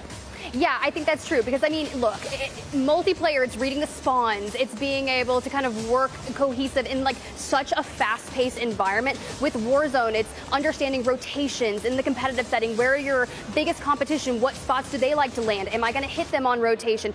How my resource management, my UAVs, like my vehicles, like you need all of that. And there's so many factors to continue on, but you're not just worried about one other team that you're facing in multi, right? You've got 150 players on big map. It's a lot. Also, you can just get shot from so many angles. If you don't know the map, you're going to get fried. It just is what it is. You might be able to shoot straight. You got to know the map. Verdansk is one that many know, though, and it's obvious on screen right now with the way they're playing. Regardless of the fact they have to adapt, they know the map.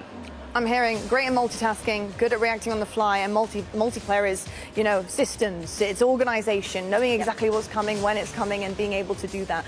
Fantastic stuff. Well, folks, actually, a reminder that this year, Monster Energy is returning as a partner of Cold Bowl 6. To celebrate, we are bringing back the Monster Energy Most Valuable Player MVP Award. The award will be decided by the Code Bowl 6 broadcast team and will be given to honor the standout performance of a military member who exhibited a relentless pursuit of victory and they unleashed the beast on the competition. So stay tuned at the end of the broadcast to see who will be crowned the new Monster Energy MVP, and the recipient will receive the Monster Energy MVP Award and crown this year's Monster Energy MVP of Code Bowl. Look at that ring as well, folks. That was that's some bling. There it is. It's insane. This is like NFL back here. This is absolutely gorgeous. Your hand is going to be incredibly heavy, to say the least. And based on what we've seen so far, though, I have to ask my wonderful casters on who we think might just be taking away this award this time around. Tiff, got any thoughts and feelings on that? It's really tough because I think we've seen a couple powerful moments from a couple different branches, right? Like you have Swag's team, the way they're working together, that synergy of setting up those plays and kind of using the knowledge and chemistry together. I think that's impressive, but also just hearing from Zach. There's a lot of moments where, hey, if they run it back for our last two matches of the day, just like what we saw, and they claimed that they ran that in their practice and warm-up games coming into this, I think there's a very good chance that one member of the Marines could easily have that. If Air Force steps back up, it could be Tones. Put up great kills in the first map. Second map, a little bit struggling, but overall still solid stat lines and near the top of the leaderboard. Well, to celebrate all things MVP, the Call of Duty Endowment and Monster partnered to develop the calling card that is going to be super sick. Let me tell you, you guys saw it earlier, but I'm just going to go ahead and say I want to unleash the beast alongside of our players. It's the custom calling card that will be automatically granted when you log into Call of Duty. It's called Unleash the MVP, so go check it out and equip it now. Thank you so much, Monster Energy. It's just been so cool to have all of these fun things. But guys, we will be right back with more Code Bowl 6. USAA serves the military community and their families with the unrivaled support you've earned. Monster Energy. Grab a co-branded can of Monster Energy. Find the code under the tab and upload to callofduty.monsterenergy.com to earn bonus in-game rewards in Black Ops 7. Experience the world of Call of Duty with Corsair, the official gaming hardware and peripheral partner of Call of Duty and Call of Duty Endowment. Visit Corsair.com for more information. Gillette Antiperspirants proudly supports veterans through the Call of Duty Endowment. Enjoy 72-hour sweat and odor protection. Starting November 8th, Pilot will be partnering with the Endowment for the 7th year in a row. You can round up your change in-store at checkout with 100% of net proceeds going to the Call of Duty Endowment. Through the partnership to date, Pilot and Endowment have helped over 8,000 vets gain meaningful employment. If you head into any Pilot or Flying J location, you can join in on the fight to help get our veterans back to work.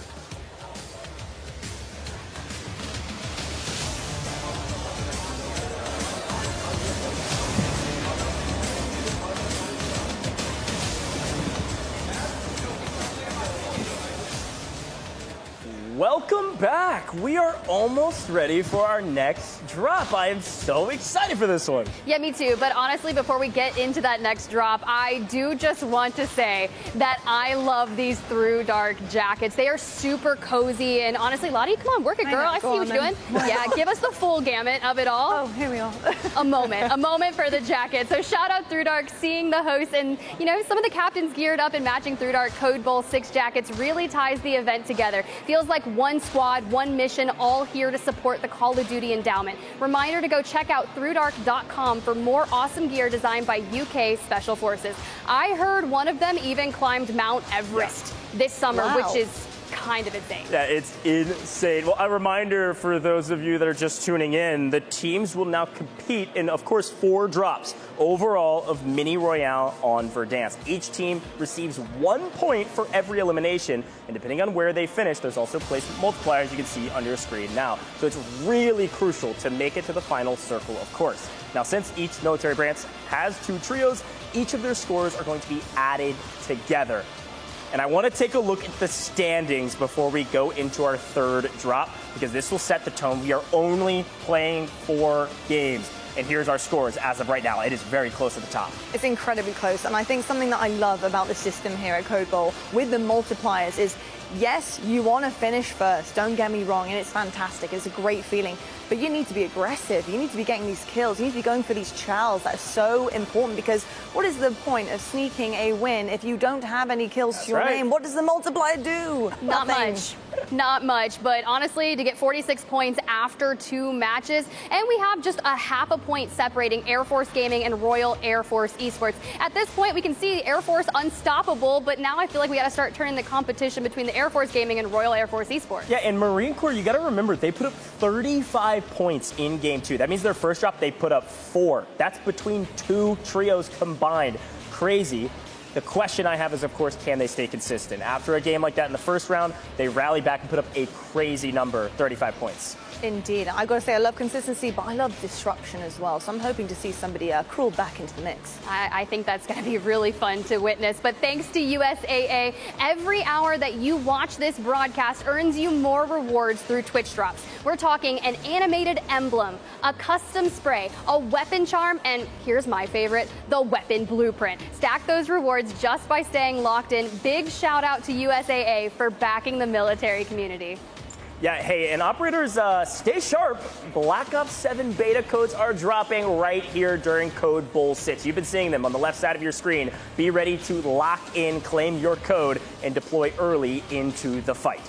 Ooh, speaking of fights, here's the deal. We have our next hot drop presented by Gillette Antiperspirant. This time, one of my favorites, Quarry. Talk about being caught between a rock and a hard place. It is one of the most challenging drops on the map. So, Goj, talk me through some of it, because I think that we're going to manifest actually going to Quarry. Okay, I'm excited to talk about Quarry. This is a drop that usually can support multiple trios. It's one that on the map doesn't look gigantic, but there's a lot of room to work because of these large buildings. There's obviously multiple levels in these buildings, and there's teams that oftentimes will drop here, both be on the same POI, but not interact with each other for like 5 to 6 minutes on big map. Mini Royale obviously will look a little bit different, but there's a lot of room to work with, almost like a quad area in the center, a lot of buildings, and a lot of ways to travel between the buildings. Some very interesting fights here. There really just are so many places to navigate in Quarry with players that are just constantly on edge with a lot of those sight lines. So it makes split-second decisions just so much more important. But like the pros navigating these intense zones,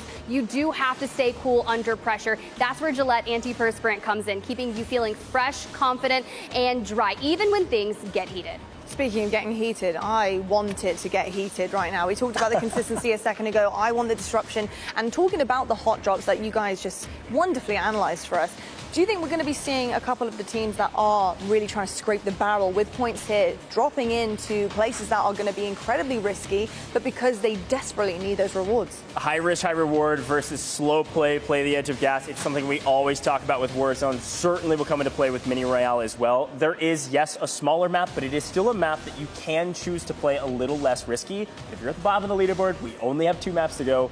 Absolutely could be the case. Some teams just drop straight into the middle of the map and say, well, we'll figure it out when we get there.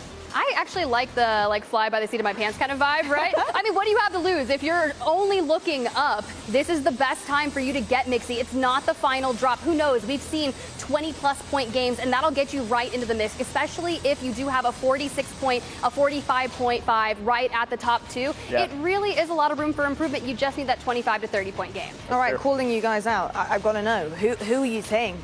Drop hot. Take a risk. Is it Coast Guard? Where are we seeing Coast Guard? Army. It's Army. It's Army Yeah, for right. sure. I mean, They they're do. defending champions, and every time we've seen them, it's been like an almost. I mean, we saw them obviously in military there, off rip. If they win the fight against the Marines, that could have been them in the final circle. That could have been Duke Dennis winning a map with Sucre and Sleep. Like, absolutely, U.S. Army needs to stay hot. They need to stay aggressive. They can put up big numbers. We haven't really heard a big peep from Aiden as well on the other side of Army. That is actually really interesting, and that's not very characteristic of Aiden. He doesn't like to go under the radar, especially after some big wins this summer. You want to kind of keep that momentum moving forward, and honestly, now that we've mentioned his name, maybe, just maybe, they'll win this next match. Maybe. We might see something just coming out of the woodworks. Aiden, we're calling for something crazy. We're summoning you. Get a bit mixy out there, mate. Yeah, we are summoning you. That's exactly what's happening. Well, before we head into drop number 3, we have another major announcement from the Endowment. This time, on a new way that you can support veterans. The Call of Duty Endowment is officially a part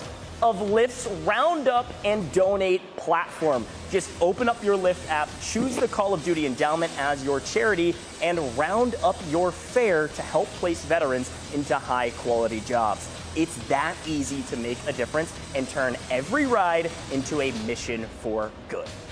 Incredible stuff. I will say, we've seen a kind of few lifts happening literally in Verdansk. We've seen cars coming out of nowhere. We've seen Benny Central running over people left, right, and centre, but, holstering his guns, his weapons. No, just put him behind a wheel, a British man with, I'm sure, a great driver's license, and he will do the absolute most, no matter where it is. I'm actually loving the vehicle kills. I think they're so fun. As long as they're in game and not on the strip. I don't want to see Benny behind the wheel out here. That is very true. A really cool charity opportunity, by the way.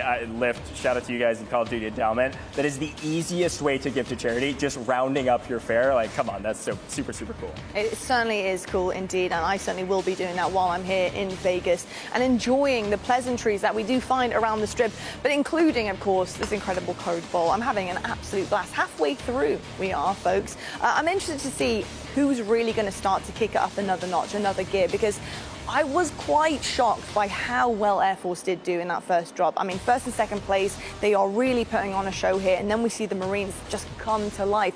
Do we have a third on here? Are you looking at Army to start making some names? But you did mention Coast Guards as well, Goj, earlier on before we did drop into Verdansk. I know. So how are you feeling about them? I could talk about everybody. I mean, I think Coast Guard's looking fine. I think they're around middle of the pack overall. I think they've got a little room to improve, but that's just the nature of the game. Sometimes you have a bad map. You could see somebody that we're not even talking about win these next two maps and potentially win this whole tournament. That's the nature of a 4-drop tournament like this. However, I'm really liking Royal Air Force. We got to mention how big of a game they actually put up last map as well. If the Marines had put up a 13-kill win for 26 points, we would have seen Royal Air Force actually collectively be the top team from drop 2. When you've got a squad, when you've got two trios that can put up great numbers, that is going to be a huge boon overall on the leaderboard, of course, but also could be a difference maker on winning or maybe getting second.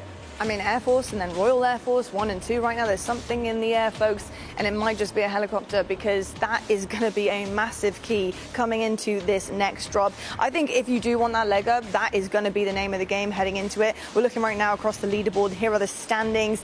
As you can see, Air Force only 8.5 separating them from their fellow Air Force members, but over in the UK. And the Marine Corps, they are just tucked under there, and don't count them out, folks. I will ask you, though, Tiff, about Space Force Gaming. They are not far behind in 4th place right now. Do you feel like they've got a good chance, a punter's chance here? Because what have you seen from them so far in the first half? Well, we've seen a couple different moments, right? You can talk about Jay Smooth, one of the captains there, I believe, on the second team for Space Force Gaming. Think back to match number 1. They took a really exceptional fight out on that gas line. And then you kind of jump forward into match number 2. You've got Swag, right? Just playing around the bunkers with the vehicle. Sure, it was a Hail Mary send trying to get across for that final fight against the Marine Corps Gaming. anything can happen. With 46 points being the top of the leaderboard, that's a 23-point game average. It's tough to maintain something that's sitting around 25 to 26, but hey, with only 4 matches, it can very well happen. But if you're sitting at around that 30.5, just about 15 points outside of the lead, that is one of those good games that Goj was mentioning. It's like, what, 8 kills at a 2x multi? That's 16, you're golden, but you have to prey on the downfall of the Air Force. I like Space Force Gaming a lot. No flame, but I think for me to say, hey, maybe Jay Smooth could win a tournament is kind of a big deal. Wow.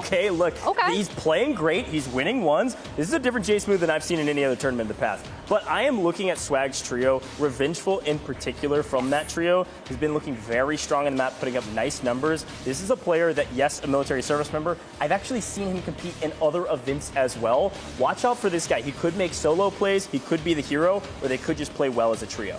I got to also ask a little bit about Navy. We had a lot to say about them coming into this as well. How are we feeling about their chances? Because as you get into that drop number 3, those chances start to lower. You then only have 1 game to get it done. I mean, how aggressive do you need to be in that 5th position? I mean, you're down by 20 some odd points from the first place position. I mean, frankly, we're playing for the win. There is no, second place matters, third place matters in terms of posterity, but we are playing to win this tournament. The biggest games of the day have been around 35 points between 2 trios combined. So if you start dropping outside of that going into the last round, it's kind of like, hey, it's a little too late. This is the time to step up. If you're Army, if you're RCAF, if you're Royal Navy, even Coast Guard, you've got to make a move right now. Yeah, you certainly do indeed. We also saw something, a lot of baiting that was happening, especially early game. But when it comes to the later part of the game, I think the baiting is even more crucial. You're finding yourselves against teams that only have 2. They have a member who's completely gone and out, and they're having to struggle through it and push through. How important is baiting going to be at different points in time as the circles are closing? You kind of get a feel, right? It goes back to resource management. If you're constantly poking and prodding at these teams that are across the way, not only do you get information on their numbers, but you're denying them the chance to go into those final fights with the potential for plates, or maybe you've already burned their thermites and their smokes, and next thing you know, it's just playing smart on your positioning. Cough swag. Now, it happens, right? But then we also have to think about that priority positioning. Because sure, getting God spot early is great, but the timing's not right and you walk into it too early, you run the risk of losing it. And that's where you think about Bredman from the U.S. Coast Guard there in match number 1. Tried to play for endgame, but got absolutely rolled by Iceman Isaac. Yeah, something we talk about in Warzone all the time is what advantages do you have and how do you capitalize on them? There's a ton of different advantages you can have. Resource management advantages. Do I have a gas mask? Do I have my utility? Do I have my equipment, right? We've been talking about that all day. But the other thing is just player advantage. Just having a full team of 3 is usually a difference maker. It is usually what wins you games. And so we saw it in the final fight there. It's kind of a microcosm for the way the rest of the map's been playing out. Huskers takes down Swag. It's a 3v2. There's just about nothing you can do. Player advantage is almost everything. If you have a full team of 3 going into the final circle, you're going to have a lot of advantage to win the whole map. And not only that, but since this is Mini Royale, you burn your gulags earlier. Everything's kind of fast-paced, but the lack of buy stations, it's really tough to get back to those full amount of numbers for the end game. So if you go down to a duo or a solo, you're looking, hey, where's the nearest buy station? Oh my gosh, there's only 1 left in circle, and I've got to trek across this open terrain to get over there, and it's just not worth the risk, because at that point, if you're into the 1.5x multiplier, which is all you need is top 10 for that, okay, so every kill is worth 1.5. My value in that game at this point in time is to play low, smart, and look for every kill that I can maximize my points with. Love hearing that. I mean, it literally was a staple, right? I mean, military-based, one of the most open finishes that you could ask for. Very, very difficult to be able to kind of get an adjustment happening on your side. If you don't get there first and you don't have the position that Huskers and Co had, it can be really, really tough. Speaking of advantages though, and I actually mentioned the duos, we actually saw a duo left that were really, really cracked out of their minds. Icy and Matty. I want to talk about some of the service members and how good they are at the game, because the advantage of having position, the equipment, whatever you need in your arsenal to get it done is fantastic. But the advantage of having cracked out players is also something else. So who's been really kind of pushing forward for you guys, not with our creators here, but on their own? Yeah, this is why I was talking about Royal Air Force. I think it's a really good call out, Lottie. Maddie and Icy were putting up crazy numbers, but it was both sides of that Royal Air Force. It was Whoopty. We saw it 4 or 5 kills going into the final circle, and I know that 2K also had some who was playing with FIFA kill. They ended up getting wiped by Swag at the end, but we're a top 5 team. team. It doesn't matter. And they had enough kills to put them near the top of the leaderboard. I really like the shout there. Again, want to shout out Revengeful. I'm looking, though, when I look at U.S. Army, and I look, obviously, Aiden, Duke Dennis, a great player and a big celebrity and all of that stuff, not necessarily a massive COD player. I'm looking at Sukra on Army to really step up and kind of take the lead for that trio to kind of keep the pace and try to change this leaderboard up. I think that's really smart. And honestly, when you kind of look back into some of the replays that we had, or even just the games in general, just how close together our service members are playing. It's almost like our creators that are kind of just anchoring themselves out a bit further. I don't know if they're actually IGLing, because you never know. If you're confident, you're cracked, you're in the top 250 ranked grind leaderboard, you're like, no. You sit back, my man, I've got this. Yeah, hey, and even on Air Force, I mean, at the very beginning, Tones, Isaac COD playing with Sean J Gaming. Watch out for that duo, man. They were the last two alive for that trio. Sean J ended up going out a little bit earlier, so watch out for Tones. He's put up good numbers. I said he could potentially be one of our monster MVPs as well, but I believe our game about to get started. Our players flying in, and we are loading into the map, folks, and I am so excited to drop in for map number 3, Tiff. This is a game of quadrants here on Verdansk. You've seen prison. You've seen military base. The question is, where are we heading for match number 3 of Code Bowl 6? And I don't know, maybe it's got something to do with some of those hot spots we were talking about, the hot drops. Certainly could. I see you, Corey. There's Corey, and it is technically at least playable area on the map and inside the zone. A slight look at over the top. Should be a zone that goes from Corey all the way down past TV station. We're going to read on that map as soon as we can, but it's going to be utter chaos in Corey. We said it could be a hot drop, and it certainly is. Who's got the script behind the scenes? Holy cow. Corey looking gross already. Things are getting spicy. Well, you heard from Zach. Didn't want to retire just yet. Had the wife step up. Congratulations to their first child. And sometimes it's even better when you win on a main stage and you've got your family back at home watching you. That's exactly right. Here we go. A lot of kills exchanging hands right now. Mills has picked up a couple from distance, but right now it's just figuring out, get your information the best way you can. If it's just spotting them, sure. But if you can get enough cash to get some UAVs in the sky quickly, this could help you out dramatically with the fight over Corey. I'm nervous about this rotation on out of it. As you can see, they went undergoing a lot of pressure trying to get a good position into Quarry, and now you find yourself in the gulag. We haven't really had a chance to talk about MZ, Star-Lord, and Downela here on the screen. MZ, a sniper, an insane player when it comes to Call of Duty, and has so many years of competitive experience, but together alongside the two service members, I think this is a solid anchoring position.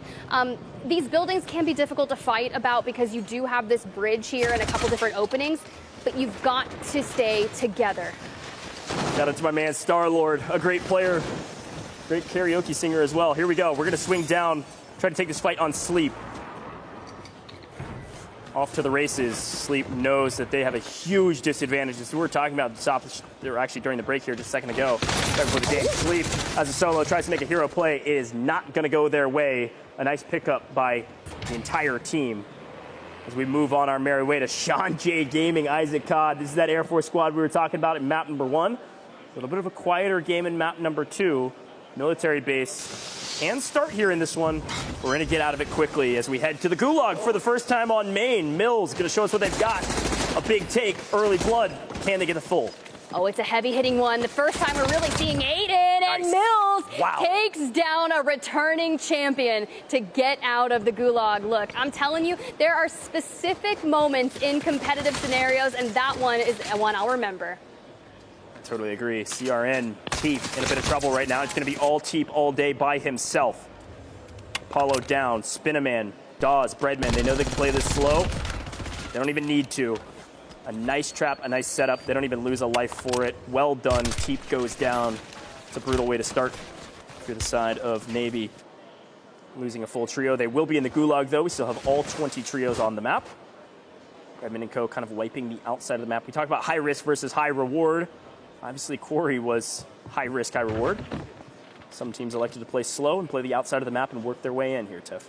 Yeah, speaking of working their way in, you really got to use this heartbeat sensor, kind of get the lay of the land. We do not have Zach in the match. So thinking of where that nearest buy station is going to occur, at least Huskers does have the cash to go ahead and hit the reset, but working alongside Mills, who definitely has a player, and this is what happens. The fact that we get out with our life, sure, just 1 HP, it's going to open the floodgates and likely the full send here. Huskers is probably going to have to buy them both back.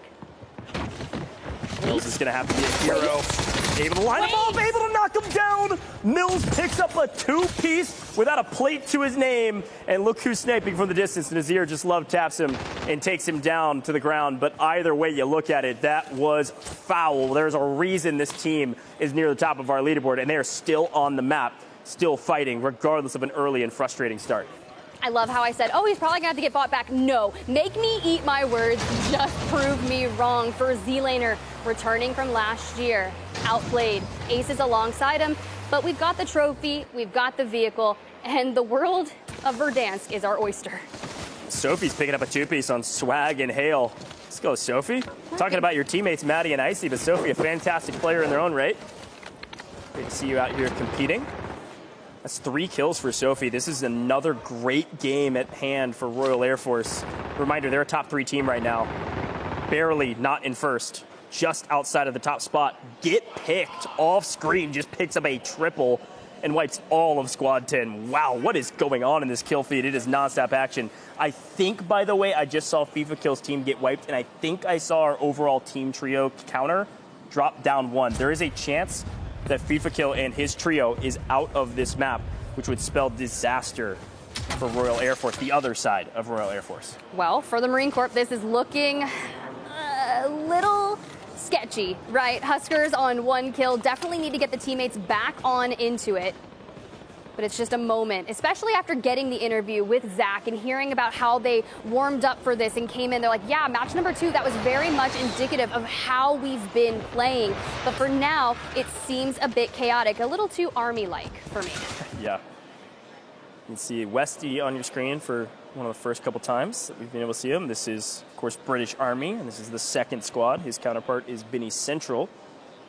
Geldog and Gibbo on the other side, paired up with Alvin Ryan on this side. But Huskers as a solo, doing what he does best, which is beam down the competition. That's Smixy falling early. Huskers is having to play this life, having to play this map entirely by himself. Zach DOG and Mills will not get back on this map unless he buys them, and he is off to the races. This could spell disaster for what was a ton of momentum on the side of Marine Corps. I don't see us getting out of here, and if we do, if we're able to get away from Space Force as well, Swag, a solo, off into the distance, my only thing is there's no real benefit to be chased out here. Thanks to the heartbeat sensor, he's going to get the information that Swag with the most wanted. No. We just caught that on main. Line them up, knock them down. Huskers is crushing it right now. To stay alive and pick up kills is insane. This is what he does best. There is FIFA Kill, and this time that is going to be a full wipe. So we'll see FIFA and Harry and his whole team get wiped actually by Coast Guard, who's seemingly actually picking up a 2-piece there. Both sides of Coast Guard get full wipes. Watch out for that Coast Guard team. They could be back near the top of the leaderboard after this one. All I see is the beta code transmission going off to the left-hand side of the screen. Good luck on the deciphering. It's a nice race, and quite frankly, I wish I was out there kind of battling for it because October 2nd couldn't be here faster. But honestly, Code Bowl 6 proving to have some highlight moments. For Scrub on 2, not alone. Uh-oh, hello. Apollo on main, picking up a 2-piece. Z-Laner and outplayed. Working with Teep, they are fully restabilized after we saw them get full wiped and sent to the gulag. This is a crazy moment. Scrub, as a solo, is able to take down Z-Laner. Ace is on the other side, trading of blows. And Tiff, I think our analysis of Corey was correct. Not only a hot drop, it can support a lot of teams. There's a lot of room to work with on this POI. Yeah, you kind of get into one of the favorite things that you love to call it, a layer cake, right? That's You what got it the is. multi-levels of these vicinities and all the catwalk and staircases and bridges. It leaves for a ton of players in an endgame situation. We're not even into the multiplier just yet. So if you've fallen outside the top 10, it's going to cost you on that overall leaderboard. And for Sophie Snaz to get picked up by Bredman, it's going to be difficult. Scrub, though, I kind of like if we just keep positioning ourselves, because not only are you not giving audio cues to the other team, you're looking for them yourself. Yeah, look at that mini map at the top left-hand corner, folks. That's a lot of teams. You can count them yourself if you want. I'm looking at like 6, 7. I don't know. a ton out there. But Scrub has got a long angle, playing the outside. They're going to play nice and slow here. There's no reason to push. You don't have an advantage. Same thing here for Teep and Apollo. One thing I am noticing, Tiff, we've been talking a lot about advantages. Player advantage is huge. A couple of these teams missing a player. But resources coming into play more than maybe traditional big map. There is a lot of folks not have any plates in pocket. Resources are very few and far between with the amount of teams that are in this final circle. And it's so hard when you have people like Teep, your solo YOLO winner from last year, ready to pre-fire if needed. The moment you hear someone come up that staircase, he's going to light them up. And Maddie, you can see on the outskirts just kind of trying to play it slow, especially when your teammate is trying to get back and fray, but we slide across the opening, and it's going to give Teep the information that he needs. But I like that we're not Hello. leaving. Good morning, Icy. You've had a great map thus far, but unfortunately you get cut down, and that is a wipe on Squad 20. Icy, Maddie, we were hyping him up. Unfortunately, they couldn't put up crazy numbers in this map. I believe they just fell in 12th overall. We continue to watch these team tally drop. We are at 11 out of 20 still on the map. 26 players in Quarry. 11 teams now inside of this single POI. And without that early looting phase that a traditional BR map offers, everyone extremely low on resources. It's looking like Alb may be the only player on this team with a gas mask, but this team does have a sizable amount of plates and a self-res on one player, so overall looking pretty stout on top of the building. Inside, though, I mean, Teep's got a plate and a half. Could play with his gas mask potentially, but Apollo only has flesh to work with. Let's see what he's able to do with it. A lot of fights happening off screen. Legion down. That's Tones and Isaac Codd picking up a couple more. Hyping them up for good reason. I think Coast Guard's going to have a really good map this time around. I think both of our Coast Guard teams are fully stabilized. They have all three. Look at them. Bread's there in the off kind of angle here with our X-ray vision. Number 19. Watch out for Coast Guard. They've got a great game at hand. Solid positioning. I'm looking for Sean J as well. Zyro on the outside. Now, you do have to deal with the Coast Guard ahead of you. You can see Nazir taking a ton of damage, and I don't think you're going to re-peak that immediately, but what it does do is give you the information of where this trio is, and that pool is so favorable for the U.S. Coast Guard. Joe, you better thank your COD gods for that one.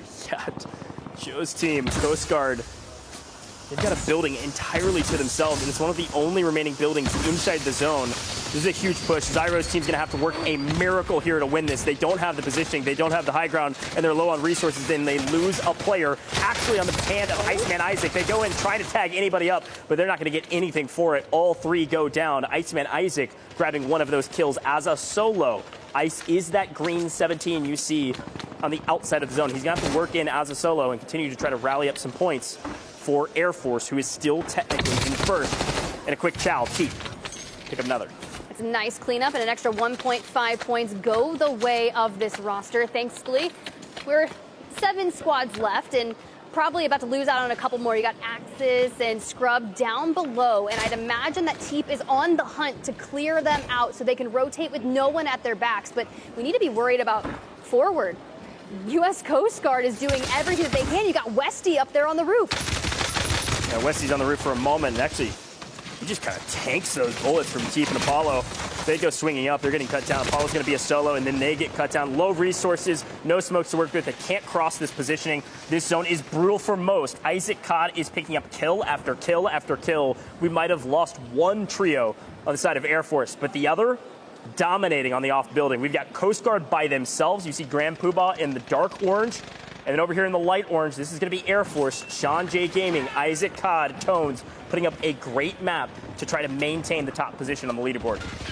They were only in the lead by half a point, but after this, it could be different. Here comes the full send. You were talking about burnt orange. You can see Spinnerman there looking to open it up with Dawes. Isaac gets plated back on up and goes for the chow.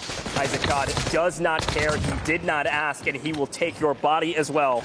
2 go down from Isaac, and he's going to find the third. Breadman can't breathe for a matter of a moment and gets cut down. But luckily on the other side, Coast Guard, they might have lost a trio on main, but the other trio, Joe, Grand Poobah, from distance, enacting a bit of revenge as they have closed the gap and are now playing top 3, yes, but they are playing for the win. here's the challenging 6 total players. Ryan playing spoiler, and now you just got Grand Poobah against the world. But is it enough? Because it's Ryan on the other side. A 1v1 here in match number 3. Grand Poobah, Coast Guard. They had a solid map 1, and they need a win, and they need it bad. Ryan on the other side can't find his opponent. Ryan somehow turns and burns. Ryan will be your solo champion for that one. Ryan wins the map over a desperate Coast Guard trio. What a spin, and what a finish.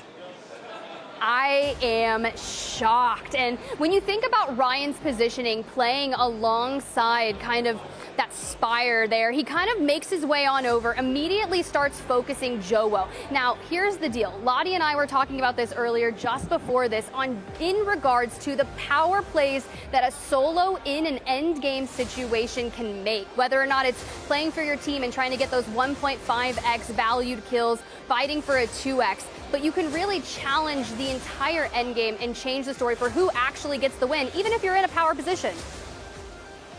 Yeah, I got no idea which team Ryan's on. I'm going to be honest. I think he changed his name in game. I'm looking at their roster, and I think they changed up their names. Somebody's got to help me out because Ryan just put on a show for us. I want to give him credit. Oh, it is Royal Canadian Air Force. Air Force RCAF. just different. Air Force just different. Thank you, production. I appreciate that. Shout out to Ryan, man. Royal Canadian Air Force are screaming at home because you just put on a show. Winning a 1v1 against a very good player. Grand Poobah has won tournaments. I cast it over him 1,000 times. Crazy stuff. Let's look back at the highlights. This was fun. Everyone was asking where Aiden was. Well, Mills found him, and Crazy. Mills sent him packing. Yeah, some fun fights on the outside of the zone. We talked a lot about hot drops in the break there between games. Obviously, a ton of action in Quarry, but the fights on the outside of the zone working their way in do really set the tone for what teams will come in with this nice advantage. Also on the leaderboard, of course, Huskers, and this is really what makes a great player. You see it from Apollo, you see it from Teep, being able to do something with, frankly, a really tough position. Apollo and Teep should not have won this. Yes, they had an advantage of holding this position, but because that team swung in, they lined them up, they set up the perfect trap. The 2 beat the 3, but some fun highlights across the board. That wasn't the only time they made that happen. Now, Zyro, they understood that with the circle closing, they had to lay siege to the U.S. Coast Guard's building, that Jowo had done a really good job of just saying, nah, this is my home, I'm defending this space, you're not coming anywhere near me, and it gave them a lot of space to take down everyone around them. Now, you mentioned Ryan, and in particular, there was a couple integral fights that he had to take to get to this space, whittling down those numbers of the U.S. Coast Guard to put it into that 1v1 at the end. Yeah, a huge, huge win, and I can only imagine stood up and started screaming because that's a fight that, frankly, he shouldn't have won. Grand Poobah wasn't missing necessarily. Ryan just was able to spin, take the shots, and likely hit a few headshots for him to win that gunfight through the smoke when he's getting tagged first. Kind of a crazy feat. Shout out to Ryan. That was just, it was heart-wrenching, to be honest with you. That was so sad. I really thought that Coast Guard were making their comeback here, but I will say, Ryan, buddy, that was insane. The ice that you have to pull off something like that was absolutely incredible. Coast Guard, though, it's sad that they almost can't see that they're the last 2 kind of put-together teams because they could have really worked together in tandem there, but it's very difficult to know that. You have to basically get your reticle on somebody to understand who they are, what they're trying to do, and again, you can't communicate either. So what are you going to do? Gun them down or be gunned down first? I mean, that's the biggest question, but so close. It was so close. What I don't know is the comms on the other side. Right. Did Coast Guard recognize that they had the 2 power positions? They were separated in the 2 separate buildings. They just couldn't quite execute on it. I think they did because we saw the fight actually happen with Jowo. Of course, he owned the building by himself and then with his team. And on the opposite building that was layer kicked, as Breadman got wiped, Jowo's team was ready and waiting and was able to play the trades basically for their other trio. I will also say, though, just looking at what happened at the end game there, what you didn't want if you were Coast Guard was for the Air Force to win, right? That is what you didn't want to happen, okay? We'll take the Canadian Air Force any day there in that situation in terms of the leaderboard. However, I will say that the Coast Guard, they were getting some kills from both sides. I mean, early game, we're seeing Breadman constantly early game getting all of the kills necessary. And as you can see, map 3, Coast Guard Gaming, they will take that top spot, and that's because their multiplier was better in terms of their totals here, because they were just getting kill upon kill upon kill. That aggression is certainly paying off, Tiff. It really is, and honestly, if you're going to share the load of that force, you've got 15 from Alpha, 16.5 for Bravo. It's not very similar to what we see for Air Force, right? 16.5 and then a 3-point game from their Bravo. So I'll take a 19.5 any day of the week, but that 31 is massive for the Coast Guard. Yeah, here's the other thing to remember. I am actually going to correct us all. Yes. It was Ryan Okay. with Westy, and it was British Army that actually get the win. So that's why you see them in third That makes overall. sense. It was the winning team that got 12 points. So they had 6 kills, but they won, which is a 2x multiplier. So a nice win for them. Ryan playing with Alp and Westy. They were actually the ones playing the roof when we said, hey, they're in the best position. And then we left them, and I totally forgot about them. And then they win with Ryan as a solo. Very cool stuff. Right into it. And there is the overall standings. And as you can see, Air Force Gaming, they really have started to push themselves up here. And the ceiling right now is getting awfully high. Just being in that late game for them is everything. If they can get there, make sure they have the kills on board, that multiplier is just going into their favor, regardless of whether they are winning the entirety of that map at that time. Royal Air Force Esports right behind them again, though, 57.5. Only a few points, really, that from what we saw in that drop number 2. So Air Force Gaming really pushing the boundary there. And Coast Guard, they did actually go up the rungs here, third. They're looking really, really good. I have a quick question here, Tiff. What do you want to see out of Coast Guard going into this final drop? Because it's now or never. It really is that. I want to see a full send because you have one more drop left. And for Code Bowl 6, you could not ask for a better story because anywhere from 1st through even 6th place with U.S. Navy Esports being in 6th, I think you have the capabilities of making a win happen. And with only one more opportunity to do that, your back's against the wall. But who better than our service men and women to be the ones to be the holding of the mantle to make that happen? Well, our drop 3 winners are the British Army. Oh, we're going to actually interview Coast Guard, who are down there in 3rd place. We got a chance to see what they're thinking going into the last drop. This is our Squad Goals interview presented by USAA. And welcome in to the USA Squad Goals interview. Coast Guard, who's been on a tear over our past several games, are looking poised, potentially still the championship away for themselves. Of course, Coast Guard, we have Dawes here, been performing well. Dawes, welcome back. You played in Code Bowl 4. Now you're back in Code Bowl 6. How does it feel? It feels great. I'm just glad to be here. I'm happy that our team's here, and I'm happy for our influencers, our content creators, to be helping us out. It's always an honor being here and just representing the Coast Guard as a whole. I'm just happy. I'm excited. It's a great event, man, without a doubt. And obviously, you're instrumental in their success. I believe 2nd place and 5th place, respectively, right? 2 teams representing each branch. Talk to me about that last game. You got one more game left, but at least when it comes to this game, how do you feel your branch, Coast Guard, is setting the tone, setting the pace? I think we're setting it really well. I think we're starting to mesh a little bit on what the game plan is individually at each team's. And I think we're doing good. We got a little strat going on. And as long as we keep fragging and try to get those placement points, I think we'll be all right. Dawes, but what do you bring to the table, man? You're a powerhouse player. What do you think you bring to Coast Guard? Man, first and foremost, I think I'm a morale boost. But other than that, I think I could just keep up for the most part. I think I could keep up with the team. Whatever the team needs, I'm there for it. Good support. Well, brother, you already boosted my morale, Dawes. Great to see you. Obviously, good luck. One more game left to bring Coast Guard up into the fold of a championship. Can they do it? Well, it's up to Dawes and his roster. Desk, back to you. Was our Squad Goals interview presented by USAA. Along with award-winning service, USAA is known for squadding up with the military service members and their families. And Coast Guard really showed out, obviously, in drop number 3. It made sense we got a chance to interview them. They may not have won the map, but it's what we were talking about. They scored the most points. A great interview with Dawes. I know Taylor's known Dawes for a long time, a player that's been around the block for a while, as a lot of our players have. Yeah, but he was leaking a strat. He was I kinda, know. He's like, I got a little strat. Okay. I'll continue. Yeah, tell us more. We need to know. You only have one more chance to get to the top of the leaderboard. We need to see that strat very much front and center. And I just wonder what it is. Right. You know, actually, it's some of the details that he was giving before he even mentioned that was we're kind of catching on to the other teams and how we want to approach them. Now, that's a really interesting thing to say because how do you start to differentiate between the teams on the fly? And again, it comes back to that Warzone versus multiplayer and how the differences really start to come out of the woodworks. You need to have some exceptional professional Warzone players to be able to pull something off like that, being able to handle teams in certain different ways. Speaking of, something I did want to talk to you guys about and get your analysis on was Huskers. I mean, talk about solo plays. We saw a couple actually happening in that last drop, but having the resources to be able to get away with your life, it's fundamental. It's exactly what you need to do. We saw some picture-perfect solo livability from him. And not only that, having a sniper in your back pocket with an SMG, being able to catch swag off guard at the top of a house on a roof, it was stunning. Unfortunately, they didn't manage to get it done that time, and we find Marine Corps kind of down the leaderboard once again.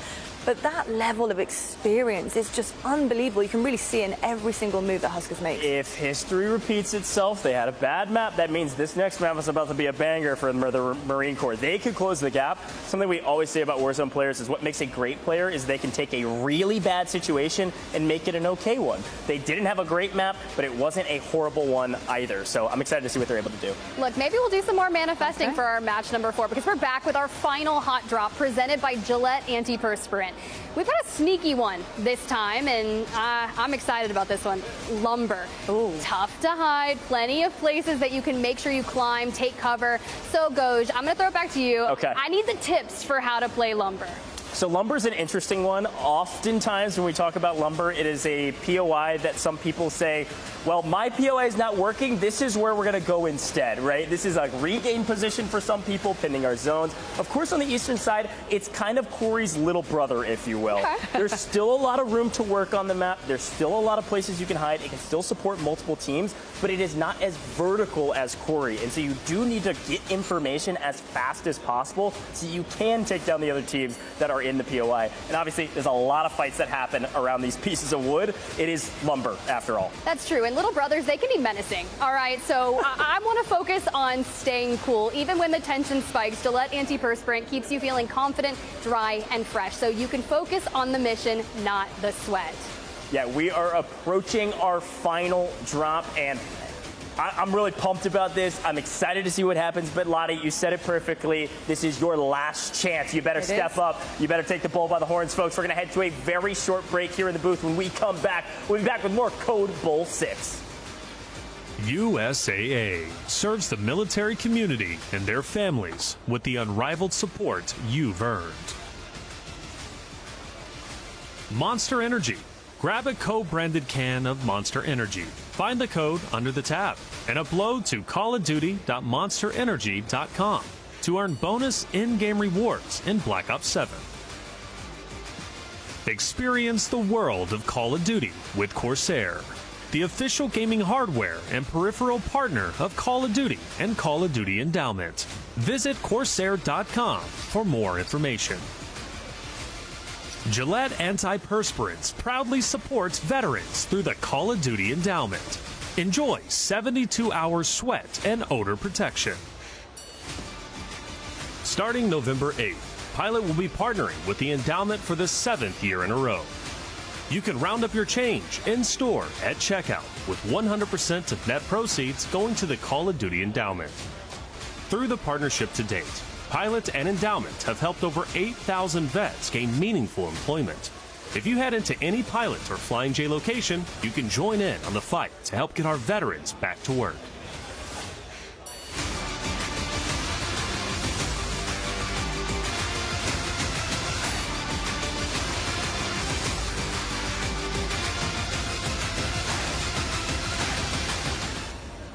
Welcome back to Code Bull 6, presented by USAA. USAA offers unrivaled support and exceptional service you've earned every step of the way, all driven by our commitment to do what's right for the military community and their families.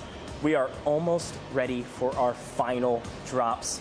So I got to turn the eyes to both of you. What do teams need to do differently to win this match? We've been talking about this all day. High risk, high reward versus slow and patient play style. I'm going to be honest. It better be high risk and it better be high reward if you're at the bottom of the leaderboard. If you're taking any fight off rip, you have to make sure you're winning those. You cannot go out early. You cannot burn that gulag, because the chance for you to get back into the game, let's say only one of your 3 members of the team takes the gulag win. Okay, well, now you need cash. You need access to a buy station that's not going to be easy, because it's the last game. Someone's going to be camping it looking for easy pickups. I got to say, for me, it has to be a combination of aggressive smarts. It's something that I say in every FPS. I want to see you be incredibly aggressive, but do it in the smartest way possible. Try to look at each situation and take the best route that you possibly can. I think one of those has to be going back to that last drop. Mills in the door. Just knowing he's being pushed, he's completely outnumbered, but the confidence and the gunny on that guy to be able to take down two like that was absolutely perfect. So if you aren't going to full send, if you aren't going to go for it, do it with the utmost confidence, because you never know what could happen, and it really could pay off, like we saw with Mills, because that was an incredible moment. I totally agree. I've used this analogy before. I haven't done it in a while. It's like a race car, all right? Ooh. You got to put the pedal to the metal on the straightaways, all right? You know that there's only one path you can go. You better max it out. And as you come to the turns, you don't have to throw on the brakes, but you do need to let off the gas a little bit. These players are doing just that. They're playing as fast as humanly possible when they can. When they have to slow down, it's not about slamming the brakes and playing timid. Still playing confident, but let off the gas a little bit, slow your roll a little bit, get your kills, and then move on. Well, keep that pace of plays flying and make sure you get every kill to maximize those multipliers. And as a last reminder for everyone tuning in, USAA is making sure your time watching Code Bowl 6 pays off with Twitch drops. You're going to unlock exclusive in-game items like an animated emblem, spray, weapon charm, and my favorite, the blueprint. Just for watching, keep it running, keep collecting, and know that USAA stands strong with the military community. Yeah, and Black Ops 7 beta codes are live in the broadcast. You've seen it on the left side of your screen the entire time while we're in game. Grab them while you can and be among the first to jump into the next chapter of Call of Duty. Well, before our last drop, we have some exciting news from one of the Endowment's longest standing supporters, Pilot. To celebrate the launch of Call of Duty Black Ops 7 through Veterans Day from November 8th through December 1st, Pilot will generously launch the 6th annual campaign benefiting the Endowment. Pilot guests will have the option to round up their change or make donations at the register. Through our partnership to date, we've helped over 8,000 veterans, a brigade size of vets, high-quality jobs that they deserve. Yeah, and this year, our goal is to raise $1 million to get another 1,600-plus vets jobs. Head into any Pilot or Flying J location to learn more and see how you can join the fight with us to help us get our vets back to work. Make sure to download the Pilot app to find the nearest location. And serving those who served is the part of Pilot's Miles of Good mission to make a positive impact in the communities it serves. And they couldn't be happier to team up with the Call of Duty Endowment yet again. Unbelievable stuff. I've got to say, we're doing so many incredible things here in the Call of Duty Endowment and here at Code Bowl 6. And I love to hear all of it. And you guys at home, you really can make a massive difference. You know, I hope you're enjoying all of the action. And if you are, please do go and do that. Download the app. Make sure you do go find out the locations of pilots. And also with Lyft earlier on as well. You know, so many different ways for you guys to get involved at home and to really make a difference here as well. Talking about making a difference, though, it's exactly what a lot of our teams are going to have to do if they want any chance at picking up that Code Bowl 6 trophy, because it really is, like we've said many times, now or never. And this is something, a part of Code Bowl I absolutely adore. This final drop, guys, it is nothing like you've ever seen before. These gunfights are going to be crazy. You think it got really scary in that last drop. You think that first early game got a little bit dicey and risky because we're at Quarry. You haven't seen anything yet, trust me. And especially with Lumber, okay. Yeah, I'm excited to see maybe Lumber could be our zone. That would be cool. We're going to be on the east side of the map. But let's take a look at the standings going into the final drop. We've been talking a lot about them, and I want to do a little bit of math on broadcast. Do it. Okay? Don't give it to me. It's something we talk about often. We don't like to do math in the booth. But I want to look at teams like British Army, RCAF, Royal Navy, U.S. Army Esports at the bottom of the leaderboard right now. What do you need to actually try to make a play for first? You need the biggest game of the day, unfortunately. Yes. That's the math. Is a 35-point game, roughly, is our biggest game. That's kind of the metric for, hey, you had the best game of the day.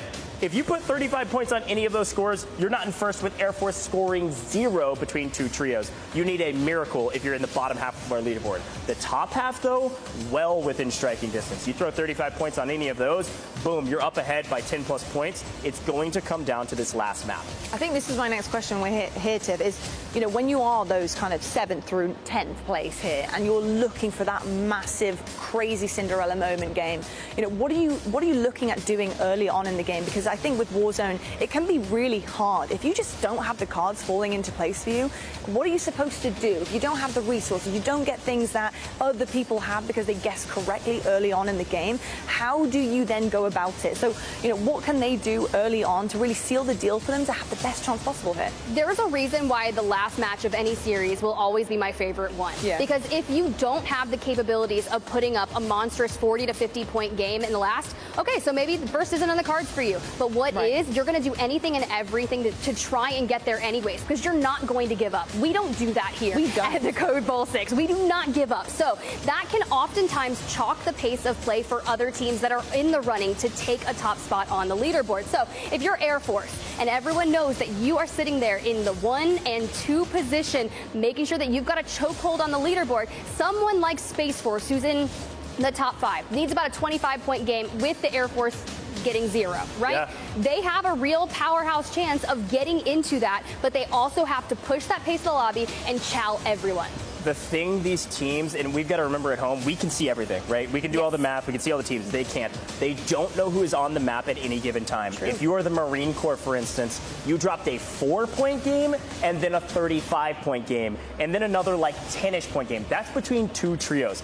They can drop another 35-point game. They desperately need some of the teams at the top, the Air Force squads, to drop a 4 or 5-point game. It is not without question that we could have 2 trios drop early from the same roster, and this leaderboard could be blown wide open. Now, something we actually haven't talked about yet, and I want to pick your brain on, is another factor that I think really does come into whether or not you have a great game or not. And that's communication. When you're getting pushed by however many teams surrounding you, and you are in a great position, you're always going to be the ones that they want to take down to take that advantage from you. How important is communication as a team and working together to understand who you've got around you? How many people do you need to keep an eye on? And being able to also have clear comms and stay calm and not let it get too much. It's the most important thing out there. Of course, a gunny, close second, right? Making sure you've got the aim, because if you can communicate, hey, shoot him out there just across the way, well, if you don't have the gunny, you can't back it up.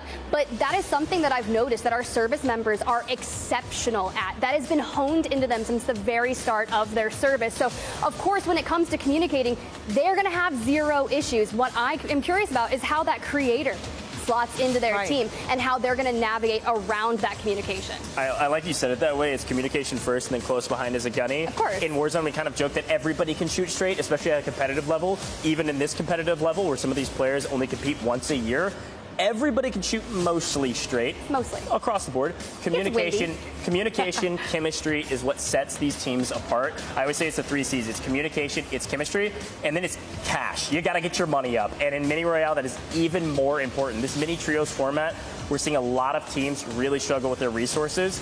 Chemistry and communication will help with that. You've got to get your cash up. Cash is absolutely at the top of everybody's priority list. 100%. I think that's also why, we're looking at some of the creators kind of step up and fit in or slot into that role and have good communication that works well with our service members.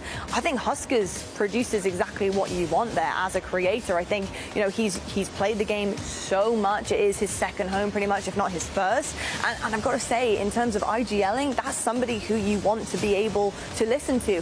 Whether or not he's the IGL for his team is a whole other thing. We won't know that until we go and ask him ourselves. True. But I think he brings a level of communication to his teammates that they feed into and that they're able to kind of take on board.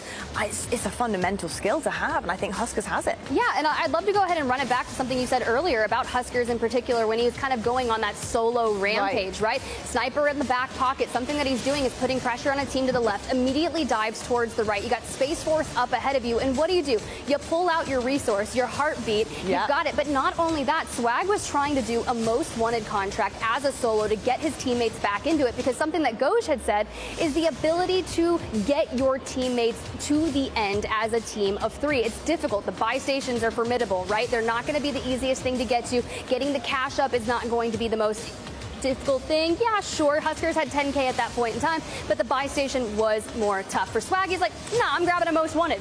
I'm going to do my best. I'm going to loot up. I'm going to try to get this timer down as quickly as possible, but it puts that big beacon up of everyone looking to send you. But I don't know why he went to the roof. Yeah, that was a little open. A little bit like a sitting duck there, if not standing. Slightly. Yeah. Guy needed information. I just needed to get some little info.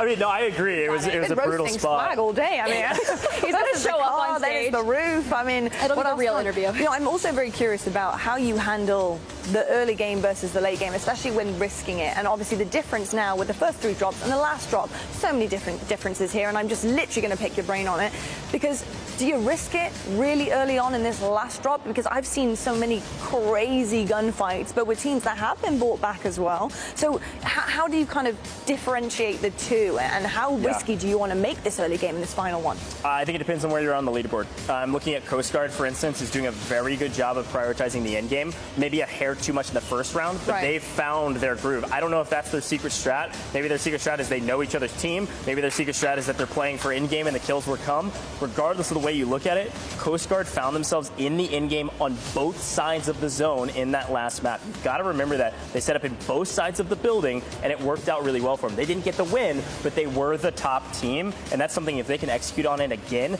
just play for the win, play for the late game, kills will come, Coast Guard could be on top. Is that the strat? Is that the strat? We got the interview from Dawes, and he was talking about not only being a morale booster for the team, which is huge, right? Because you have a bad game in a game of 4, having the morale booster to bring it back and run it down the leaderboard as you're chasing that beautiful trophy we saw just a few moments ago, to claim that for your military branch, hoist it at the end of this amongst all of your service member peers. I mean, at the end of the day, we're here for a good cause, but we're here to claim victory.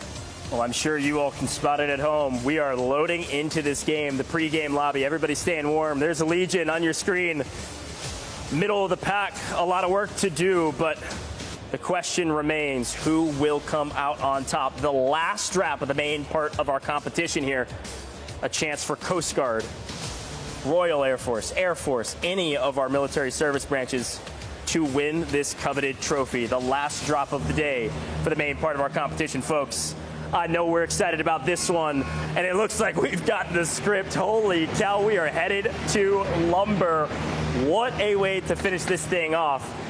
Lumber can support a lot, but it can't support everything. Where will everybody else go? They're gonna go to the farmlands. Our zone will stretch not quite to prison, but close. It'll encompass all of farmlands, or at least some of it, and then move us into Lumber to end out this competition. So we will start with people dropping in farmland and trying to find one small little farmhouse just for them, their family, and we'll see whoever else. Well, we've got a hot drop. We talked about it. Thanks, Gillette. Sophie hits the ground. You can see Icy Bear looks to play off the high ground. A little do-si-do with Aiden. Fresh off a win, a formidable foe. Actual and Stars kind of running it back, oh my right? Goodness. And they just completely make light work. Look, it's the frenzy of the final game, Goj. I was telling you, this is why it is my favorite. Look, Aiden and U.S. Army's in last. I mean, they got to swing for the fences. Why not? Yep. And so a great start for them. Tripod Kurt picking up a couple in main as well. Again, we do have gulags. If you see a team wipe, they are not out of this map necessarily. They certainly can regain. And I'm excited to see what these teams are able to do. Again, this is the last drop of our main part of our competition. We still do have a solo YOLO after this. That golden headset all brought to you by Corsair. So we'll get there here in a little bit. But for now, the last drop, a chance to be at the top of the leaderboard, a chance to take home that trophy. Some of these teams got to move fast. The others going to play nice and slow for the end game.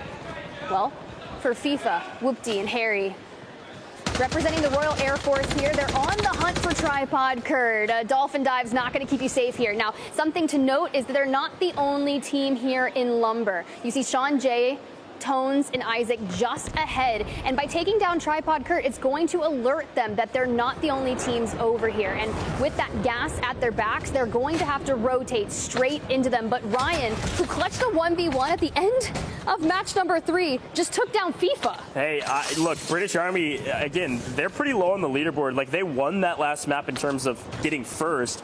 Only got 12 points from it, but still, we take those points. If they can run it back, who knows what could happen. A lot up in the air, a lot of what ifs, but at the end of the day, hypotheses are one thing. We've got to get to conclusions. We will be there shortly. It's Mini Royale. We are moving quick. And the folks that landed in farmland have a long way to go. We're opening things up here. Again, Tones, Isaac Cod. We've been watching them a lot on the side of Sean J Gaming. This is a team that started off very strong and, frankly, have been an insanely consistent squad. Been really excited about Air Force across the board, whether it's the solo of Iceman Isaac trying to stay alive or this trio making it to final circle as well. A team that can absolutely win this whole competition right here, right now, if they just have a decent game. All right, well, Whoopty, I saw him pick up a few as FIFA was constantly getting knocked. And in terms of resources, looking decent, right? We've got plates, and Harry over there's got a gas mask, and he's starting to kind of hit this wide wrap on the outskirts, which, as long as you're keeping an eye of what's going on behind you and where the U.S. Coast Guard is.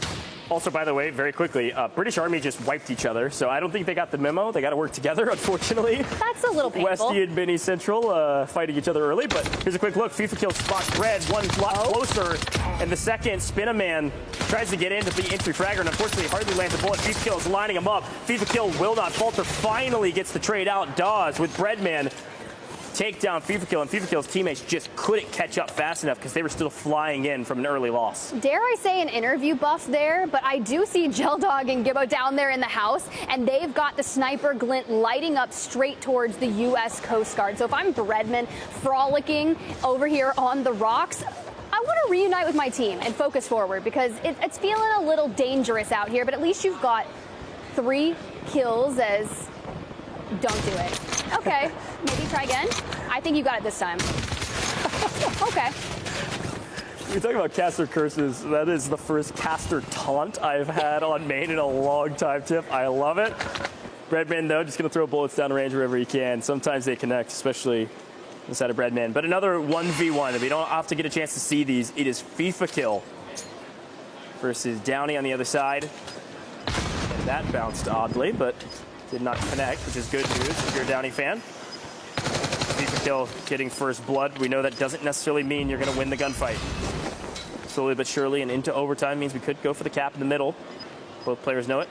A game of chicken is at hand. 5 seconds. We got to move very quickly. Running out of daylight. Somebody's got to make the move. Downey does first, but he doesn't get the kill. They're not going to get out of this. Both are likely going to leave. There they go. Both will not make it out of the gulag. Sometimes in the game of chicken, no one moves. The chicken may not get run over, but it never crosses the street. That's fine. Whoopty's got 5 kills. I'm still feeling really good about the Royal Air Force. Now, Harry and Whoopty will work together, which no strangers to doing so. And they've got a nice little segment here at the edge of Lumber. Of course, you see Sean J Gaming tones across the way, and another team, Z-Laner, outplayed and aces, kind of locked down in the main building. It's a big take there. We saw Royal Air Force actually, the other Royal Air Force, Icy, getting wiped. I'm not sure if they're full out. It certainly could be possible. It could come down to that FIFA Kill squad, who is in trouble, by the way. Whoopty in deep trouble. Reminder, it was a duo, but we got to fight on hand, and all of a sudden, it is just utter chaos. Hale finds one and almost finds all 3, but Teep comes in to save the day. Swag is here for the trades, though. Revengeful, not around. Hale, not around. It is Swag versus Teep. And patience, oftentimes a virtue in Warzone. Swag could get the first shots. Teep knows he's nearby. Another game of chicken. This one we will not run out of time on. My only thing is someone else is going to play spoiler to this. Swag with some opening shots, and Teep kind of tries to bait on out, but he's not going to leave the cover. We're okay here. Now, I wouldn't be surprised if Harry, FIFA, and co. on the other side of things could play spoiler to this, but they're not going to rotate out into open terrain to make this happen. Yeah, it looks like it on the minimap. Oh, you can come up and get these kills. They're going to stay right where they are, and also, frankly, shout out to them for being able to restabilize, right? We saw FIFA not make it out. Teammates losing one, but they were able to stay alive and now have somehow restabilized. I will say, reminder that FIFA Kill's team likely pretty low on resources. I don't think they've had a great chance to loot at the bottom side of this mountain, but we will stick to this fight for now. Swag has put on a show for us in the past. We'll see if he can do it against a world champion. He does get first blood, hitting a little bit of shields rather, not flash yet. Fully restabilized it. Oh, a wild challenge, and somehow, some way, Teep finally gets the kill. But you were right, somebody plays spoiler. It's Huskers, 3 goats, 3 OGs, but Huskers stands tall, quite literally on top of the mountain with Zach OG. I told you to watch out for the Marines. Holy cow. They've got a banger on their hands. 8 kills just from Huskers. What a roller coaster for this Marine Corps squad. Plenty of cash to get their third back in as well, but a dynamic duo indeed for Isaac, Tones, Sean J. At the top of the leaderboard, feeling confident. They don't really have to push the pressure on themselves to make up a ton of ground on that leaderboard because they are near the top. For FIFA Kill Harry, one other part of that as well. I would love to see them get their full team of resources stockpiled, but I also need some kills on this squad. Yeah, the question is Iceman Isaac still alive? Do we have two Air Force trios still up? Oh my goodness. That is going to be a full wipe. We are down to 8 total teams. We lose one half at least of the Coast Guard. Jowo's side of the Coast Guard trios are out of this map. And right now, I'm not seeing Breadman. This could spell disaster for Coast Guard. We'll get 100% confirmation of that here shortly. The Marine Corps looking strong. I don't think the other trio of the Marine Corps is still on this map. I do see Spin-A-Man still on the map, so not all disaster for the other side of Coast Guard. I like the patience out of Zach here. They're really good at putting themselves in situations where they have the high ground. They can play these angles. But even on this chance, they have to start playing forward, which is exactly what Huskers is doing for the duo. He's kind of planting the seeds of where they need to rotate to and solidifying that for them. Tones, though, someone's in the bathroom. Hello, welcome to the party, Harry 2K. Unfortunately, FIFA Kill and his squad is out of this map on the back of Tones. A great take and a great win. We do see Breadman getting cut down. I thought I saw Spin-A-Man. Should still be on the map. Coast Guard, not full disaster. But I've got my eyes on squad 16. That's going to be the Royal Canadian Air Force Z-Laner. They're in a very strong position inside of zone, in a power position. One of the biggest pieces of cover. But Tones has found an angle on 2 members of the British Army who are trying to rotate out. And unfortunately, he does not get the kills. Royal Canadian Air Force picked him up from distance. Yeah, Aces there goes massive and says, thank you, Tones. I'm going to send you a nice little letter at the end of this because you did the large majority of the damage. And even with that smoke being down, the fact that we get across for a rotation, we're just not done, though. We still have to get over into that building where squad 16 is, and you still have Zach the OG that's been anchoring for Huskers on that high ground who's looking for kills. Yeah, we're looking for some multipliers here, certainly from some solos. I think maybe he was going for the revive on Sean J Gaming. I can't imagine he will get there, but Pondy hanging out, looking for an opportunity to make a huge play. It almost does. Actually does on the off angle. Pondy played a little bit of the bait, and Zyro cleans him up. What a change of pace. Talk about a momentum shift as the Royal Canadian Air Force lose out on several of their players in just a mistimed chow. Into the top 5 here for the Royal Navy. Zyro looking to get a res onto Pondy, and the fact that we don't have people pushing this is significant. Into the top 5, Aces somehow, some way, now a solo. A perfect execution from Zyro and Pondy. That is the Royal Navy making waves in our last map. With only 5 teams on the map, my eyes turn to, of course, the Marines. Zach the OG and Huskers. Spin-A-Man for Coast Guard, last alive for his roster. He's been a solo for a while, and he's actually found an angle on one member of that Zyro roster. Orbs down, and Zyro wants to clear out Spin-A-Man if he can and does a ton of damage, but Aces, another solo, will keep the pressure onto this duo and not let them have it. Can we get Warbs on up and reunite with the trio Pondy? That is gigantic for the Royal Navy. Having all 3 alive, they've got the player advantage we want. We're down to a total of 3 teams. We lose Tones. It's going to be Aces as a solo, this trio, and then the 2 members of the Marine Corps. Yes, a player advantage on the side of this trio, but the Marine Corps in the best position by a mile.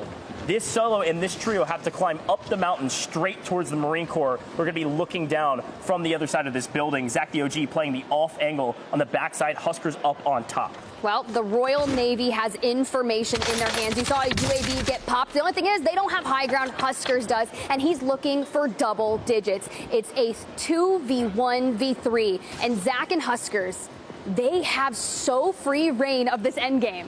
If the Marine Corps want to win Code Bowl 6, they need to get the 2S multiplier. They have so many kills. Winning this map could be everything for the Marine Corps. Huskers playing entry fragger from up on high. I don't think anybody knows where Zach the OG is. He could play spoiler. He could be the hero. Talked about retiring last year, ran it back for Code Bowl 6, and honestly, to go out on top would be the best way to do it alongside the family at home supporting. And Huskers grabs double digits. Zach just anchoring from the back fence line, puts the damage onto Zyro. Where is Pondy? What a huge fight. We still have that solo lurking down below. It's actually in the second level. That's Aces. Still alive for his roster. Pondy and Zyro on the bottom side. Talk about a layer cake. We do lose Zach the OG. The solo finds an angle. Zach just thought it was a duel on the other side down below. A missed opportunity, and Huskers gonna have to be a hero. This is difficult because Pondy on 5 could go big for the Royal Navy. There comes the full, a 1v1v2. The question is, who moves first? High ground an advantage in every time besides maybe right now. Huskers does have a gas mask. He can play high ground for a while if he wants to. They know he's up here. He found an angle. Huskers able to find Aces! Royal Canadian Air Force spin, turn, and burn. They take down the Marine Corps, but it is Pondy who gets the victory. The Royal Navy from the bottom ropes end up winning that map in a crazy turn of fashion. Royal Navy on top, but in terms of our scores, I have no idea. Coast Guard down and out early. Air Force ran into some trouble, and then you saw FIFA Kill and Co. They were constantly in the mix of things, but if you're going to go out, you go out with your backs against the wall, guys, like we were talking about. When you have nothing to lose and everything to gain, the only way to go is up. Wow, what a finish. And a photo finish like that oftentimes needs a lot of review behind the scenes. We know who won the map, but the scores will land as they may. I don't know where the Marine Corps falls. Coast Guard was able to stay alive for a while. I don't know that the Royal Navy was really in contention to make huge waves, but they could have played spoiler to a military service branch that maybe was going to get the victory, and they may not now. I don't. Oh, there we go. We're back. They certainly could have. I mean, personally, I am so shocked still that Huskers died there. I mean, he had a full gas mask. He was in a great position. Aces, though, with that just absolutely stunning shot from the height disadvantage. I mean, my goodness. I'm replaying that over and over in my head, but talking about replays, we do have this final drop-in replaying in highlights overall. I mean, what a strange game that we saw. A complete topsy-turvy of things, other than the Marine Corps, who unfortunately just didn't get that done for the two-time multiplier. No, they really didn't, but I told you guys, this is why the last game of the series is my absolute favorite. And as we see these USAA highlights and final fights, I think it's important here because you do have Spin-A-Man from the U.S. Coast Guard on the inside, keeping that pressure onto Zyro and Co. But you have Pondy holding the cross out to the left, but the duo working together on the right. It's no men left behind. Zyro's like, I'm sticking it out. I'm getting my team up. If Spin-A-Man got one more bullet and got a full, I think Huskers might win this, or actually, frankly, probably Aces after this crazy moment. Here's a look at it. It was Pondy down below, actually tagging up Huskers as he looked down. Huskers saw an enemy and was going for the shots, and I was like, no way Huskers loses that. He was getting double teamed by two different teams. Huskers loses a 1v2 to do two different squads. Little does he know it was a team kill, but just two completely different ones. Unfortunate series of events there for Huskers, because I was looking at that gas mask thinking, okay, you can do this. This is going to be really interesting. Marine Corps, they finally might be getting a Code Bowl 6 win. They still could. Who knows? I don't know how the math kind of shakes out here. Yeah. The big question is, who got the most kills on that map? That's what I want to know. I really, really do want to understand who really took the most risks, who managed to get the conversions across the board, because as we've seen in one of our other drops, you might win and you might get that two-time multiplier, but it doesn't mean you actually take all of the points away from that round, because it's all about how many elims you get, and it's really important. So I don't know, do you think Marine Corps got enough? I wanted to actually go to Tiff, because this is something we talk about all the time. It's like, we saw Huskers had a crazy kill total. I think he had double digits at the end. Yeah. What did Zach the OG have? What did their full team have? Like, I don't know the kill tallies. When you see an individual with double digits, usually they're the ones picking up the kills.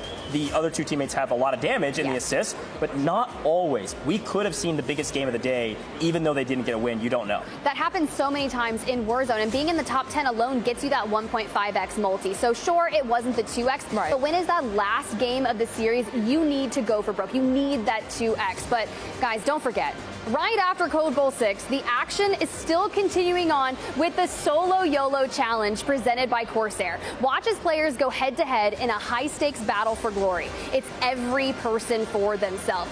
Stick around. You won't wait to miss who takes home the golden headset. And of course, a reminder that this year, Monster Energy has returned as a partner of Code Bowl 6. And to celebrate, we are bringing back the Monster Energy Most Valuable Player MVP Award. The award will be decided by the Code Bowl 6 broadcast team and will be given to honor the standout performance of a military team member who exhibited a relentless pursuit of victory and, of course, unleashed the beast on the competition. It is almost time to crown this year's winner, and I'm very curious to see who will win the MVP here of the Monster Energy, because this ring is everything. It's going to weigh your hand down, but it's worth it, let me tell you. A couple of contenders coming to mind here, but of course, so many that had been doing the absolute most. Yeah. I mean, Goj, you know, who's like springing to mind when you're thinking about who might actually take away this? So it really comes down to the scores. I think oftentimes when you think about most valuable players, we're talking about our military service members. You're talking about people that made a huge difference for their team. It didn't mean they had the top frag. It is the most valuable player for their roster. I'm thinking about Zach the OG. Yeah, If the Marine Corps win. If not, obviously Aces, Royal Canadian Air Force, they were in the contention. Royal Canadian Air Force could have won this competition. It is possible. They would have needed a crazy big game, but it was definitely possible. So I have no idea. Aces had a huge moment there, but it could literally, it's anybody's game. What about Whoopty? Yeah? How many times do we go over to him and he's got a 5er? Like, he literally is always on 5, and I think it's interesting. Yeah, look, when we talk about most valuable player, I was saying this before, and I want to emphasize it, it's not just kills. If we looked at damage, we look at assists, we look at role player moments, we look at buybacks, like all of those things go into this conversation, and I know the broadcast team is working hard to figure out who that could be. Yeah. So, Lottie, I'm going to be honest, usually I know for a fact. But you just don't know. This one I have absolutely no idea. I mean, what does that tell you about the competition that we've seen today across all 4 of these drops? I mean, the competition has been unmatched. Every single drop has been completely different. In terms of storylines, we've seen, you know, a real massive push and a huge leg up from Air Force. It was just unbelievable, and quite frankly, love was in the air pretty much throughout all of the drops that we saw today. And then we had Marine Corps just chipping away and managing to get that incredible push forward from Huskers. We saw comfortability coming through the roof for them. But who's really been that kind of like, you know, contender in the wings, just waiting there to see what would happen, what would they be able to do and work out as the drops continued on? Yeah, I mean, Coast Guard, frankly, I think Spinaman did a great job of staying alive to the top 5. That's great for his team. I don't know how many kills they picked up.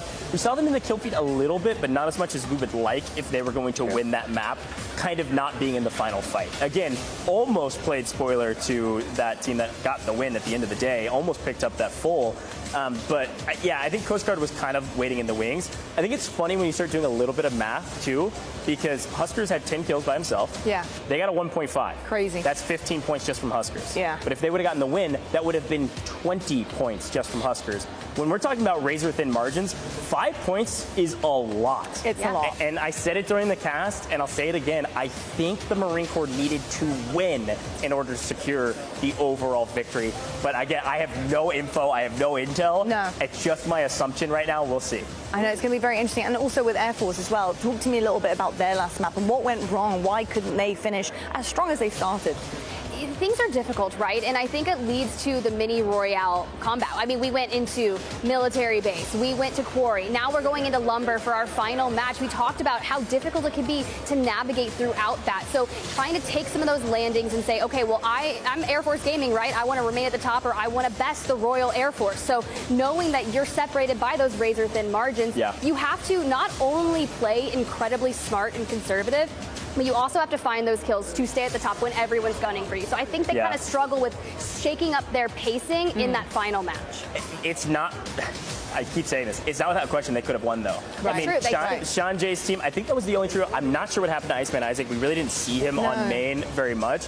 But when you talk about that roster, I mean, technically, we saw Sean Jay's side of that roster actually stay alive for a while. I think make top 10. And pick up several kills along the way as well. So that whole roster was looking really good. They just got caught in the rotation. Like, they were coming from farmland, traveling up into lumber, and it was just too late. It was going to be a difficult road to actually traverse through all of those sight lines. And you get shot from 1,000 different angles running through farmland, and that's exactly what happened. We didn't see that res go on Sean Jay Gaming because there were 6 teams looking right at the building that final player was alive on. So that is tough, but I will say I do want to commend Sean Jay Gaming consistently making it into those end games. You think back to our 1v1 on match number 3. Sean Jay was right there inside the top 3, just trying to hit a reset in the building. And I think those are also extremely integral in the success and why they found themselves at the top consistently. Massive shout out to Sean Jay, incredible creator. Absolutely love to see that. Speaking of smart and conservative that you mentioned, what happened to the British Army? Oh my goodness me. What was that about in the last drop? Yeah, here's the thing. In the final drop of the day, you gotta swing for the fences, right? True. And so you just gotta go for broke, and sometimes you get broke. It is what it is. I don't know what else to tell you. It is Vegas after all. That's right. And so in a 4-drop series like this, we still have our solo YOLO. We are not done for the day. I know. But in a 4-drop series, consistency is absolutely gonna be the word that I keep going back to. And sometimes when you're near the bottom of the leaderboard, you gotta go for broke, you get broke, and also high risk, high reward. It is the playstyle that can win you tournaments, especially in a tournament of this format. Talking a little bit about solo YOLO, and we mentioned Sean Jay Gaming as well, but was there another individual creator-wise that really stood out to you, Goj?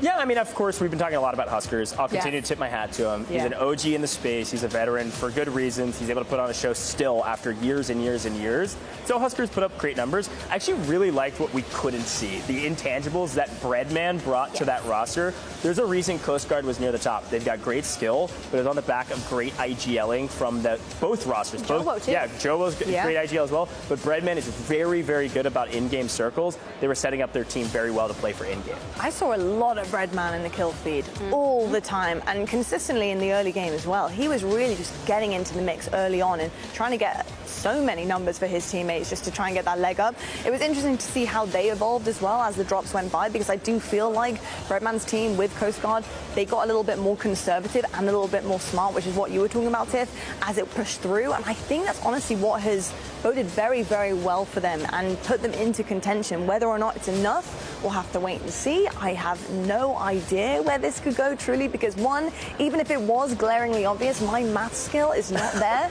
And I would still have to look at you guys and be like, so who won? I would say I have pretty good math skills, okay? I like to do math. Here we go. I don't know. I usually know. Usually we're like, oh, we're not sure. Let's confirm. Yeah. No, I literally have no idea. Like, no clue. I'm really excited to see how the math shakes up. I want to add one more thing, too, about the creators. Can I shout out Teep? Yes. I mean, guy's a world champion. I love shouting out Teep, so go on. Look, we're about to go into solo YOLO here shortly, all brought to you by Corsair. And Teep won last year for good reason. This guy is not technically anymore a Warzone competitor. Some of these players have a big competition coming up down the line, our creators, in a couple days' time for $1 million, right? Teep is not a part of that list. He is a content creator now. He is chilling. He's streaming all the time, but he does play Warzone a lot. And you could tell in this competition, Teep was winning a lot of gunfights against really skilled players. Yeah, he's absolutely incredible. I often do tune into his streams. He's somebody I love to go and watch personally when it comes to our creators here.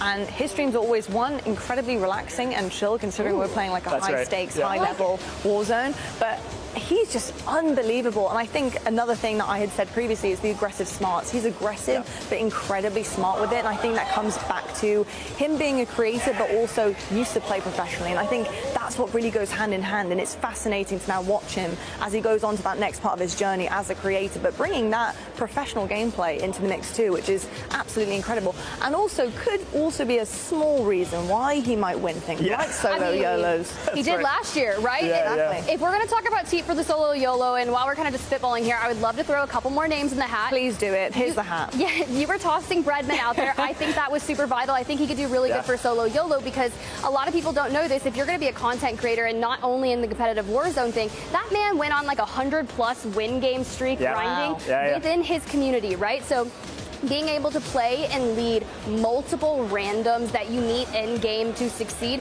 Of course, as you get paired up with a dynamic duo here in the Coast Guard, you're going to have a lot of success, which is why they were poising themselves. But if you rip that teamwork away and it's every man for themselves, I think Breadman is a really good chance to make that happen. And then Goj, we can't miss FIFA kill, right? Yeah, He's kind of won a format like this before. Yeah, he has one before. There's a lot of people that actually have some history in this kind of solo yellow. Before we get there, again, regardless of where these teams landed on the leaderboard, we got to just say thank you for competing, right? I mean, we had a lot of teams. I mean, come on. We got to shout out our former champions, U.S. Army. Yes. We know they didn't win, okay? It is what it is. They won last year. They had a dominant spree. It was probably the most dominant win we've ever seen, actually, in Code Bowl history. Obviously, a little bit of frustrations this time around, but still, thanks for playing. Obviously, some good moments. Sucre, a great player on that U.S. Army esports roster. Aiden's team just couldn't quite get things going. Not everybody's going to win, but I am getting word, Lottie. I think we've got our overall results finally ready. It took a while because it was pretty dang close, I think, at the top. Let's take a look at it. The Royal Air Force Esports, they have won by only a 3.5-point margin. Holy cow. Royal Air Force are your Code Bowl 6 champions. Holy cow, I cannot believe this. We've got to go down to the stage to present the Code Bowl 6 trophy. Call of Duty Endowment's president and retired Navy captain, Dan Goldenberg. Today's event brought together military esports teams from branches of the United States, United Kingdom, and Canada to compete for the coveted Call of Duty Endowment Bowl 6 trophy. I'm proud to present this year's trophy to the Code Bowl 6 champions. Congratulations. And to all participants, Bravo Zulu. You've done your branches and your countries proud. Oh, man. Look at you guys. First championship, the Royal Air Force. I think it's time. Let's go ahead and pick this trophy up. If you guys want, embrace it. You guys earned it. Such a big moment. All together, if you like. Lift that trophy high. This is your moment.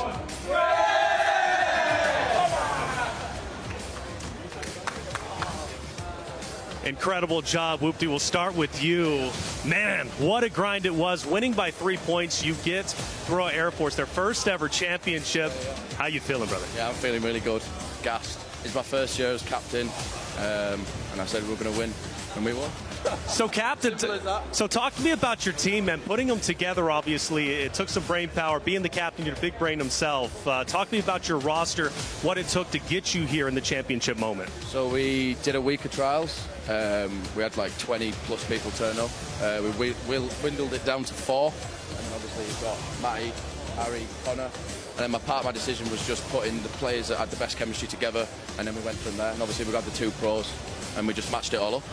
And you guys definitely did a big win, a big championship. What does it mean for you personally, though, to win with this roster? A lot. Means a lot. It's good. Good feeling. Good feeling indeed. You guys are on top. Is it Connor? Connor, let's go to you, Connor. Again, a big moment, just like Luke just said, IGL. Tell me about your role, what it took to finally lift this trophy. I mean, this is the second time I've actually lifted the trophy with the team. Honestly, like, it's just unreal. Like, even being here, just unreal.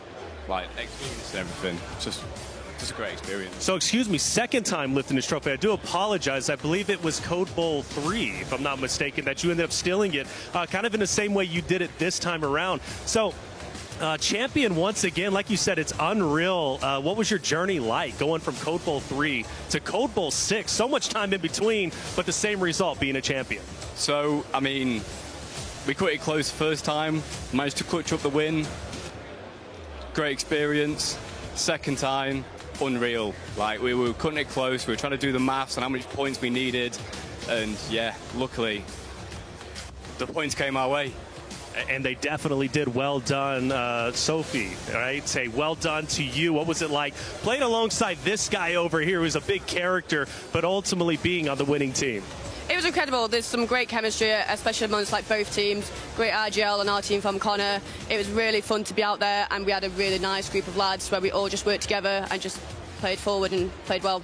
Yeah, fantastic job. And I've got to go real quick, but FIFA, I can't go without saying something to you, man. How does it feel being a champion?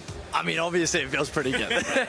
Last year, you know, we came so close, second place. We said we'll run it back this year, put the work in. We all went out for dinner last night. You know, we got the chemistry up, put the work in. I mean, captain himself, he's been so passionate, been texting back and forth like all year, ready for it. Obviously, happy to see the boys win because it means a lot to them, so it means a lot to me through that. And it's for a great cause, so happy to be here. Appreciate the invite, and run it back next year. Run it back next year. Once again, lift this trophy. You all earned it. All right, Lottie, back to you. They've got some celebrating to do. They certainly do indeed. A huge congratulations to the RAF. Absolutely amazing stuff, and so many incredible things that we can discuss here based on that interview, because finding out a little bit more about this team, how it came together, what they're like with one another, the fact that they also have some accolades under their belt, these RAF lads. I mean, unbelievable things that have been happening. And like you heard from Connor, they were doing the math on the fly. They were really trying to figure out how they were going to make this work and take away that trophy. And that trophy is theirs. Incredible, and a huge congratulations to them. Let's pick apart some of that, because I've got to say the kind of chemistry, the team morale, it's there. They've been texting all year, people said. I mean, they went to dinner last night, and chemistry is everything, especially when it comes to high-stakes games like this. Yeah, I was curious, like, what do they have for dinner? Because sometimes if you just have a good dinner, you wake up, you were second place last year, that is a championship dinner right there. Yeah, I mean, look, obviously they have chemistry. I mean, Maddie's been playing with them since they won in Code Bowl 3. Yeah. And to see FIFA going back again and again and again, back to the exact same roster to get more reps, there's no wonder they won. I mean, a great job. The word that was ringing in my mind the entire time, yes, chemistry, yes, communication, but it was consistency. Yes. We had roller coaster teams. This was not one of those, Lottie. No, it certainly wasn't. They were consistently really good and up there, just being, you know, great performers with the very best. And I really do think that something that allowed them to squeak away with this win especially was that final drop. And having a couple of them drop the ball, that really meant a lot to the RAF, meaning that they could really elevate themselves back up into that leaderboard. And my goodness me, you can see them right here.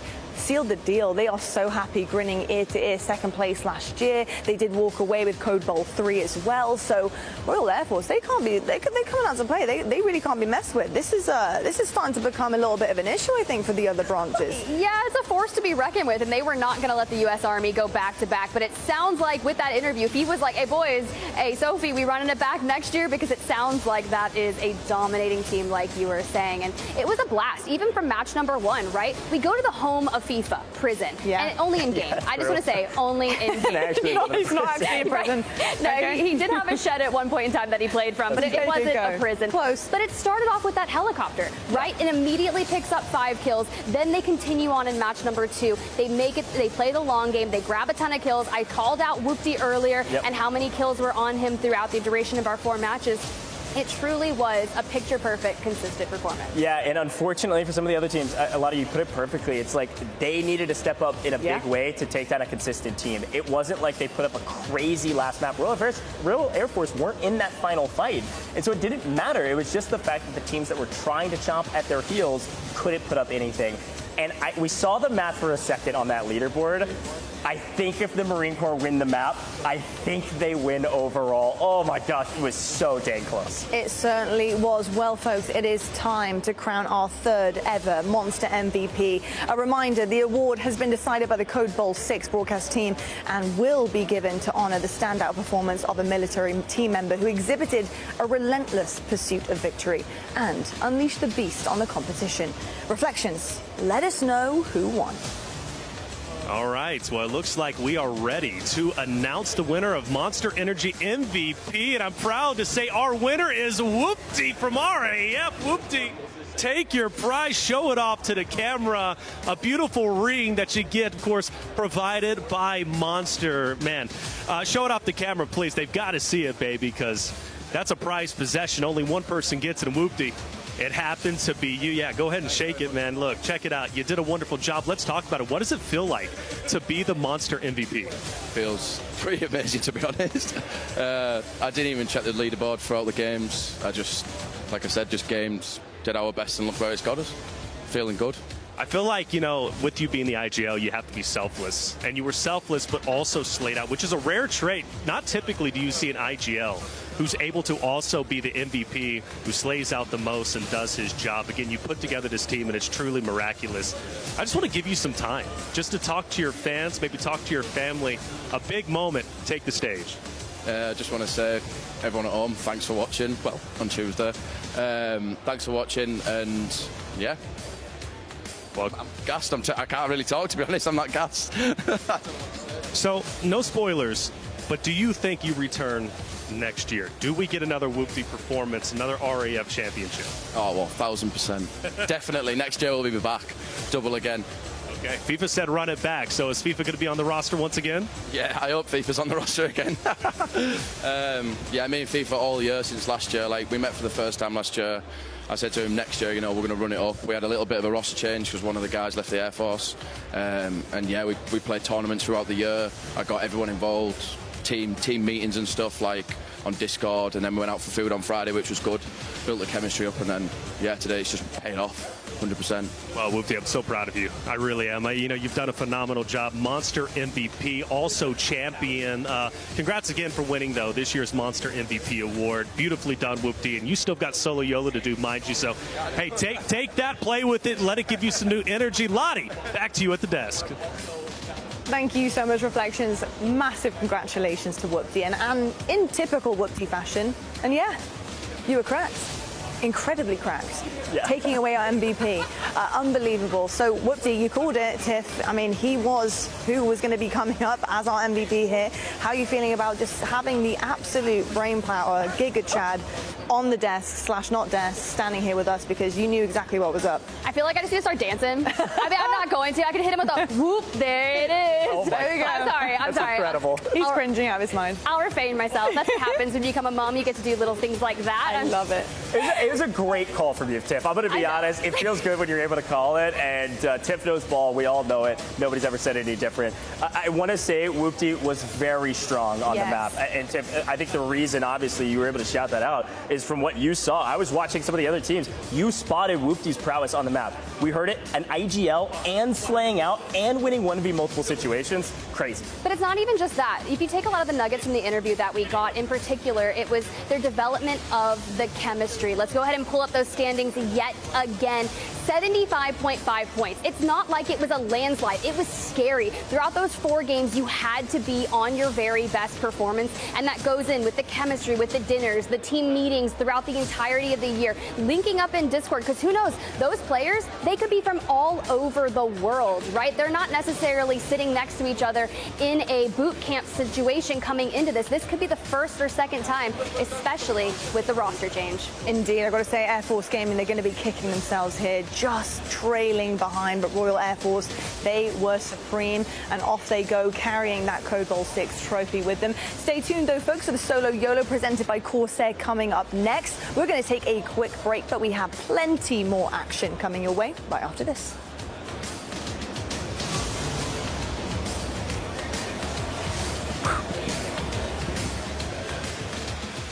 USAA serves the military community and their families with the unrivaled support you've earned.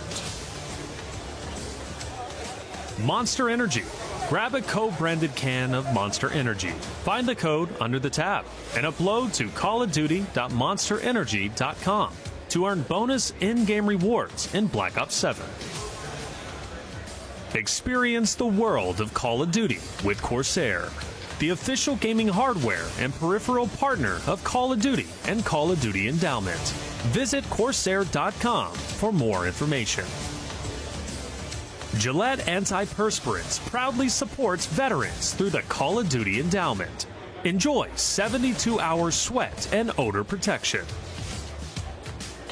Starting November 8th, Pilot will be partnering with the Endowment for the 7th year in a row. You can round up your change in-store at checkout with 100% of net proceeds going to the Call of Duty Endowment. Through the partnership to date, Pilot and Endowment have helped over 8,000 vets gain meaningful employment. If you head into any Pilot or Flying J location, you can join in on the fight to help get our veterans back.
I gotta see. Okay, I see you. Here's the thing about my goat, Zach.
Welcome back, folks, and welcome back to Code Bowl 6. This is your last chance. Black Ops 7 beta codes are hitting the broadcast. Make sure you are ready, grab them fast, and we'll see you in the fight. And as Code Bowl 6 continues, we're excited to highlight Corsair as a key partner. Corsair is proudly presenting the Solo YOLO event, adding even more thrill to the competition. A huge thank you to Corsair for their amazing support. Elevate your game with their top-tier gaming gear, because every click, sound, and move matters. That's right. Okay, guys, I'm excited because the Solo YOLO is here. In this intense showdown, individual players will drop into Verdansk with just one life. No teammates, no buybacks. It's all about strategy, skill, and survival. The winner of the Solo YOLO presented by Corsair will serve until next year's event as the best individual player of Code Bowl 6 and have this sweet trophy in their gaming setup as well. Because, of course, who doesn't love gold? Who doesn't love headsets as a gamer? But mix the two. There you go. Thank you very much, Corsair, because that is absolutely gorgeous. Now, before we jump into things quickly, who do you guys think really has a massive shot at taking this whole thing? Because, of course, it's our second Solo YOLO presented by Corsair. Can Teep defend his crown? That is really my biggest question. That would be insane, honestly, to run it back year after year. That would just go to show how formidable he is. But I kind of talked about it, right? I think Bredman's a really good candidate. Yeah. I also think FIFA Kill as well. Of course. Maybe we'll get some more Royal Air Force accolades for them. Yeah. Could Whoopty get MVP and also win the Solo YOLO? I think the answer is yeah, he certainly could.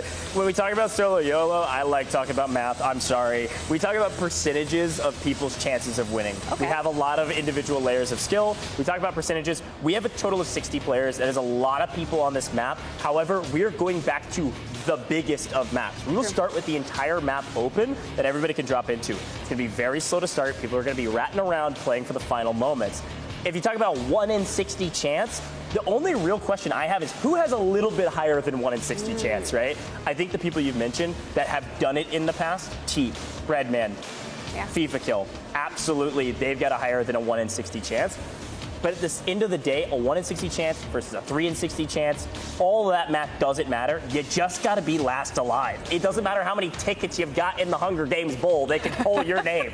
May the odds ever be in your favor. Like, it's fine. Truly, that is exactly what you're going to be thinking dropping into this, because it is a mix, a matchup of the most incredible players and creators, and they just brawled it out pretty much for the last, 5 hours on the sticks. I mean, they are warm, they're feeling themselves.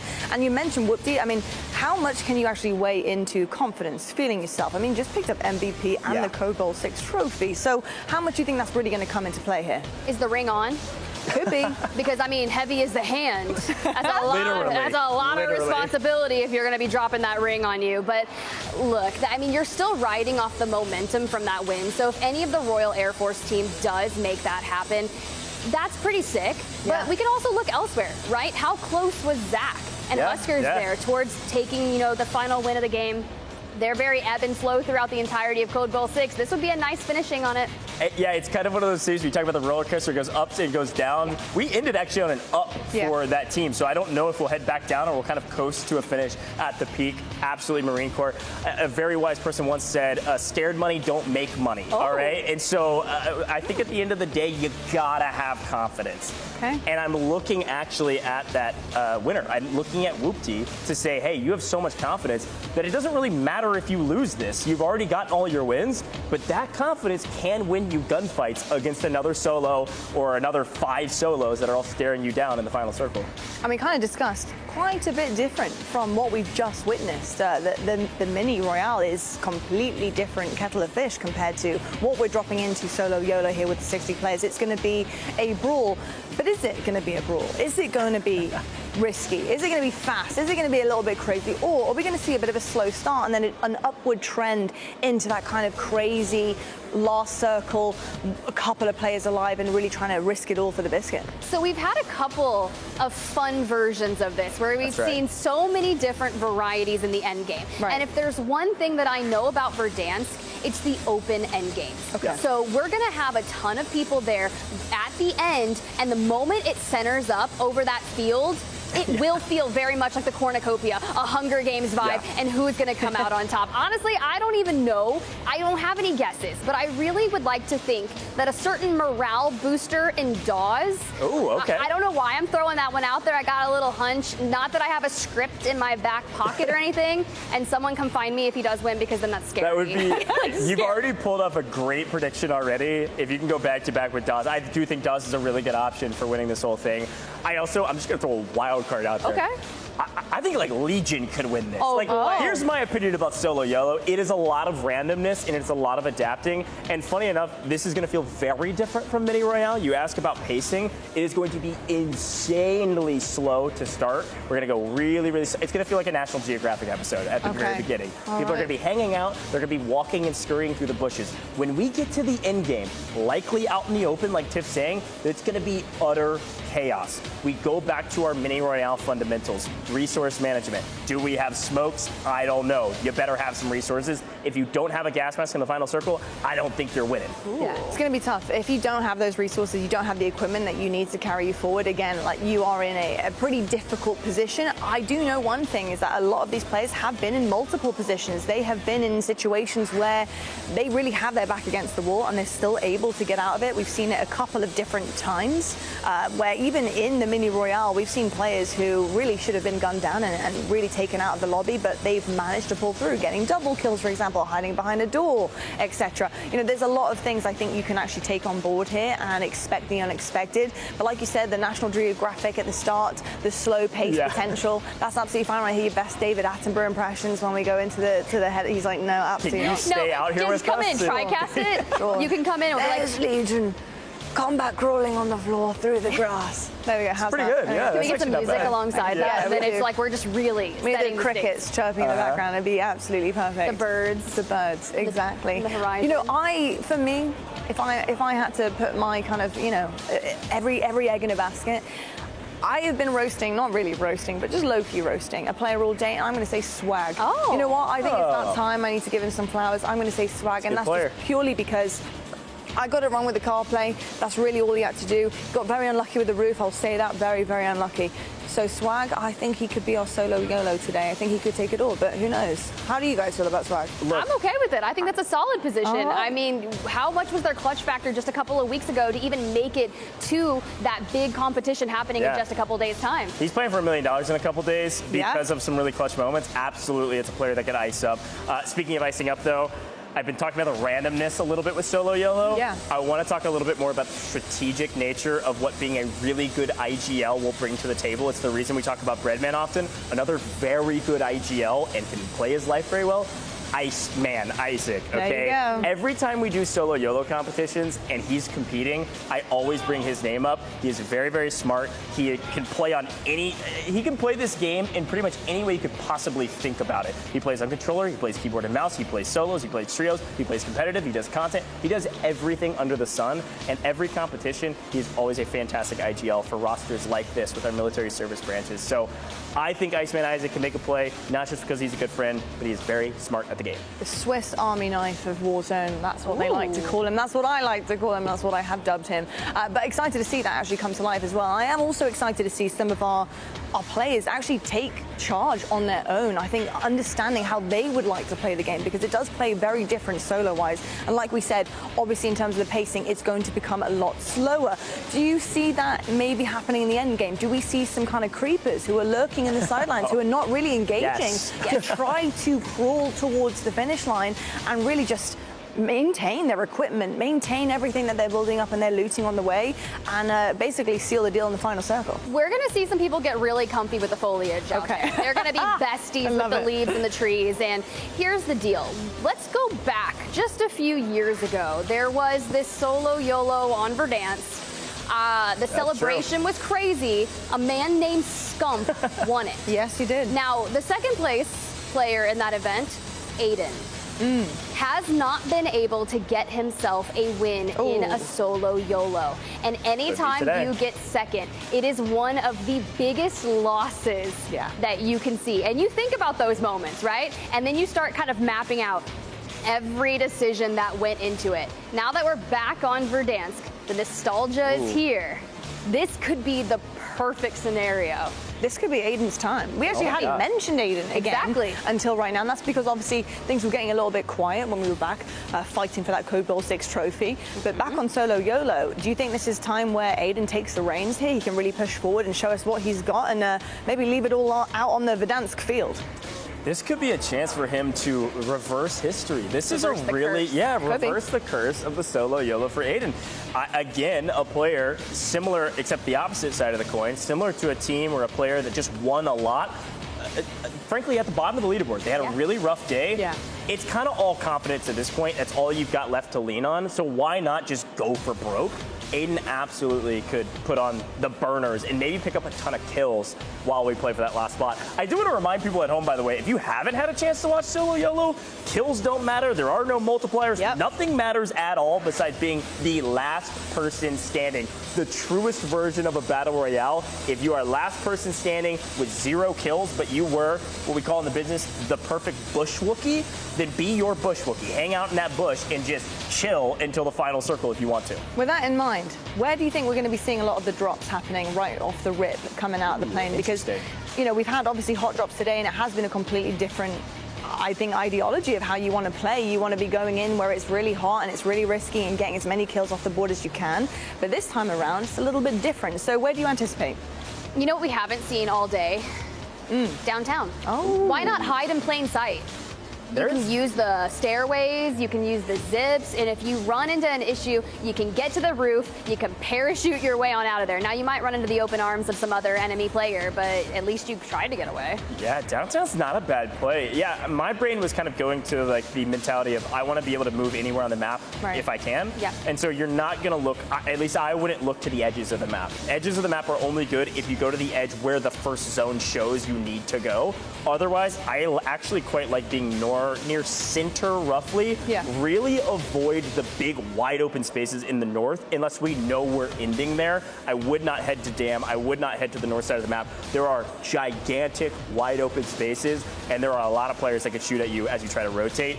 Air towards the middle, air towards like stadium, maybe the neighborhoods outside of stadium. That way you could rotate a little bit more effectively if we do move to some of those edges. Because of course you do want to be inconspicuous, you do want to make sure that you're not getting spotted out too early, you don't want to be taking too many risks right as you drop in, unless you're actually that good with a pistol, then fair play. Sure. But if you're not, on the off chance that you're not, you know, I think being able to land somewhere that still allows you to loot up and to be able to grab things that you are going to need, especially early game, because you're going to get caught off guard. There's going to be people dropping in who play this every single day of their life until they literally have to rip themselves off and peel themselves from their monitor and chair to go to bed. So like they're feeling confident, you know, and they have to remember, you don't just go straight back in. This is a one and done. You need to make sure you are playing to your A game. And I'm really excited to see how the different strategies come forward here and who is going to be just playing with absolute confidence and just pushing forward with the gunny, and who is going to be a little bit more reserved and save it for bigger moments, better moments, smarter moments,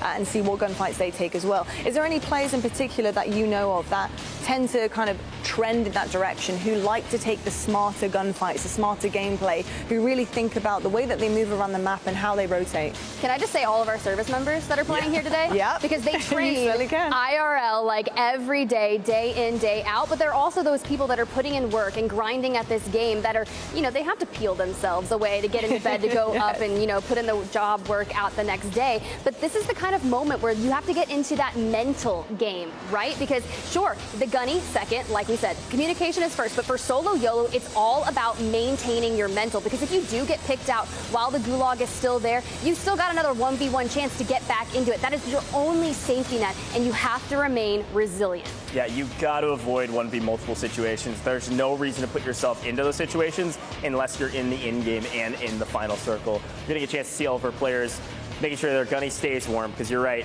that chemistry and communication piece does go out the window, which means gunny is right there, right behind, but it is playing smart. I think this time maybe let's put the brakes back into the car and start throwing the brakes on a little bit early game.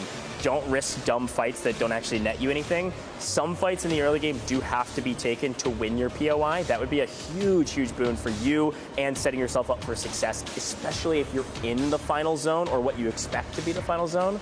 I don't know, to get into the minutia a little bit, I think resource management, I said this a moment ago, is everything. Yeah. And so we kind of eliminate with Mini Royale the looting period of this game. The loadout comes extremely early. People are low on resources. It's going to be the exact opposite this time around. It is going to be a lot of looting, because we got to get our cash up, we got to get our self-revives, we've got to get our gas masks, we've got to get everything. We got to have full plates, all of our ammo that we want, loadout weapons. I mean, I can keep going on, but I think that will be the key, is you've got to have good looting to start, which means you do need to go somewhere that has decent loot as well.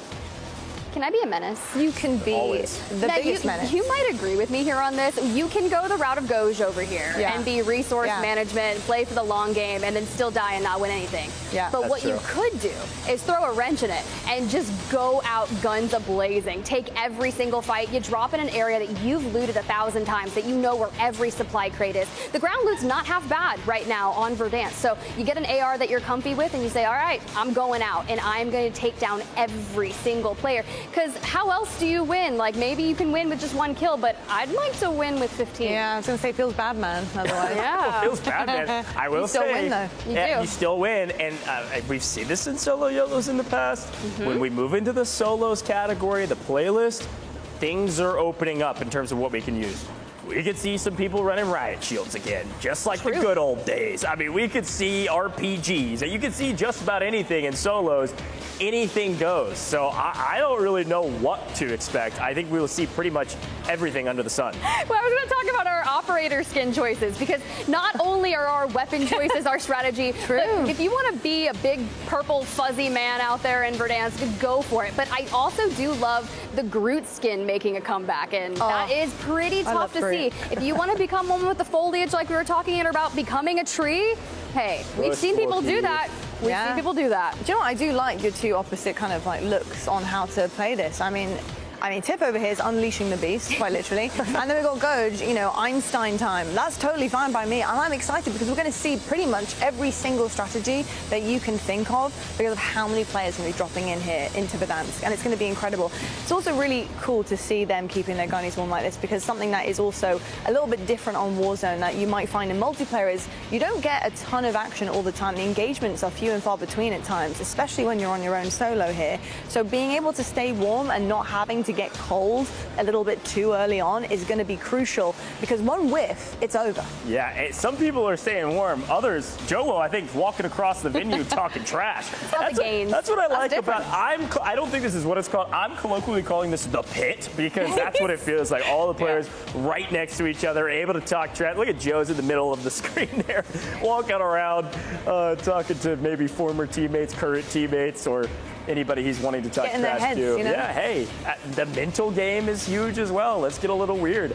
I'd expect to see some people run some snipers potentially. Who knows? I think literally, you know, as much as we want to continue to talk about the minutia, at the end of the day, last person standing, anything goes. We will see everything under the sun for these 60 players on a gigantic map to work with, and I'm so pumped to see what happens. I'm ready to see everything go, Goj. I'm ready to see it all. Just leave it all behind. And speaking of, I can see right now on the monitors of our incredible players dropping in for the first time on their own for another year here of Solo YOLO. We'll have to find out who is going to win this, who is taking it home. Will it be back-to-back? Will it be somebody different? Goj, Tiff, shall we get into the action? Let's do it. Tiff, here we go. Could be slow, could start off hot. I think we'll see everything under the sun, but as our players wrap up the pre-game lobby, Tiff, I'm just so excited to be back with another Solo YOLO. We have done several of these in the past, but this Solo YOLO, all brought to you by Corsair, is going to be a banger. I can assure you that. And as we take a look over the shoulder of some of our players, I think I'm going to eat my words a little bit. Okay. I think this is still technically fit inside the Mini Royale playlist. And if that zone, I don't know if people at home can see it, if that zone is real, which I think it is, that is what we call in the business diabolical. Holy cow, we are moving to the edge of the map immediately.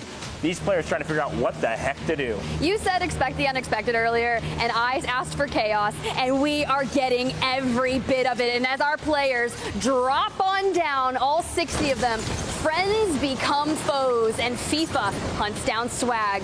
But honestly, you better be good with a pistol because there's a heli in the air, and we saw people get chopped in match 1, and we are very far out in the open. BR mini solos, never before seen. I am pumped about this. It's going to start off hot, and we are headed to the north side of the map yet again. Of course, we're here inside the roadside hamlet currently, but military base inside of zone, technically. It's going to be pretty similar to that second map that we saw, which of course we know Marine Corps Gaming did win that map with a ton of points. Huskers, Attack the OG, etc. But on your screen now, we'll continue to watch solos representing themselves. One more quick reminder, though, is my gosh, Sophie. That was rude, Sophie. Sophie, that's just mean. Perfectly lined up PA goes through the window and wipes a player, sending a couple folks to the gulag and a couple folks already out of this lobby. I know, I love that Axis is just lying in here, waiting. But how many clutch moments did we see from Aces? You see him pick up Revengeful Sophie there with the full, getting kind of the nice credit there. Like you said, though, Goj, it doesn't matter how many kills you get, so long as you're the last one standing. You asked for snipers, and also you're getting it. Yeah, snipers with not a lot of bullets. Oh. Again, we're in the very... Oh, no! Aces! Run! Oh, my gosh! Axis, little Omni movement there. Proned out in the corner, upside down. Iceman Isaac for CruznMJD Gaming in the gulag. This is for their life in the lobby. This is for their life in this Solo YOLO. Cook it. We're all watching. We're all waiting. Nothing landing thus far. Ice has taken center of the map and now skating out on the outside. Oh. Here's the footsteps. CruznMJD going for the flag. Oh, barrel stuff. Nobody connecting. Not a single bullet has landed on a body. And there's the first one. CruznMJD almost wins it. But Iceman Isaac making sure that I don't eat my words too soon. He will get back to the map and try to restabilize as Aiden is on a tear. Again, kills do not matter at all, but Aiden's got 3 of them. I think he's just moving really quickly out here. Now, mind you, in that loss, it was out there in the open fields. For Sucre, though, he wants to get close and personal. And I think this is a funly game of paintball. Golly, Sucre, nice pickup on Maz. Gunny's certainly mattering right now. We thought it'd be slow. We thought we'd have David Attenborough. That is not the case. It is nonstop action because we've got a tiny circle to work with. Not only are we on the north side, but this second circle is actually cut in half by the edge of the map. We are as far north as we can go, and Benny Central, this guy's been making guides on this game and this map since the very beginning when it launched 5 years ago. Benny Central knows the spots to hide. That's a great spot. All right, another 1v1 tip. We'll see if it pays off for him. Elsewhere, Stars immediately makes the charge, covers half the distance, and Get wants to throw a molly and takes off the plays instead.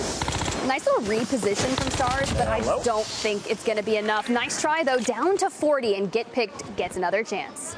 Yeah, nice take. This is a good FIFA kill on the run. Playing the outside of the map. I told you that kills do not matter, and FIFA kill knows that. Whoop-dee. Out there in the distance. Yeah, that'd be a wild fight. Everybody airing, or at least several of our players airing towards the edge of the map, because where else would you go? A couple bunkers occupied. I think the question is, what is the best spot? Back to Gulag we go, and Apollo winning that over Grand Poobah. Grand Poobah out of this map. Maybe a small taunt there towards the end of that Gulag. I saw that stare down. Hey, look, there's only 36 players left on this map. We are flying through it, and Huskers is getting mixy. He played around this spot a lot throughout our 4 matches. We talk about him. He'll be playing with Community later on this week, and they're very knowledgeable in this area. But Sucre just took down a player here, and he's feeling confident. Huskers, though, as soon as you throw a sniper in his hand, you should be scared. But Sucre's not going to back down. He's not backing down, but he is playing smart. This is the brakes we were talking about. He didn't just let off the gas pedal. Sucre threw on the brakes. He doesn't have perfect positioning. He doesn't have perfect information of where Huskers is at, so he's going to back off for a moment. Huskers is just clearing out this building. I like this play from him to root out all of the angles. And take a look at his guns. Obviously, he's got his sniper, but he would like a little bit better ground loot. Oh, this is what I'm worried about. I don't know if he knows Lovely Low is up there, and based on the turn back, I believe he does, but she has to know that someone's playing low based on the fact that she got that supply crate. Edge of zone, though. I mean, they're going to both have to rotate and likely get held by somebody. It's going to be Sucre first to look over. Ooh, Huskers connects again.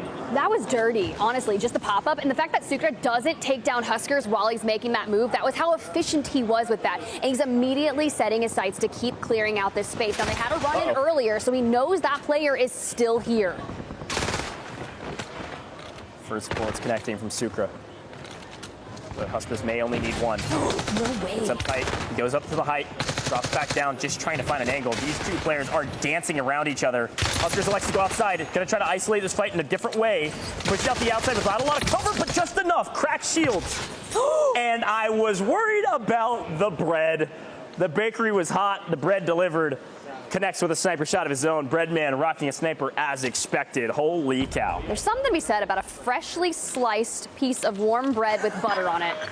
And Breadman delivers, let me tell you. For Aiden, though, he's electing to play the out-of-bounds line. And you kind of have to become one with the map. We saw Benny Central doing it earlier. And Aiden, he's wanting that revenge, best served with a victory here in a solo YOLO. We can at least hear in our headsets, Legion got taken down, and that was the loudest I've heard somebody yell in that pit that we saw all of our players in. Holy cow. Legion, unfortunately, out of this. We're already down to 14 players, folks. And we've got one of our first Bush Wookiees on main, Aiden, 6 kills to his name in a bush that, frankly, at least on our screen, isn't covering much. He's going to make a run. Look at number 33. I don't know who it is. Up on the mountain.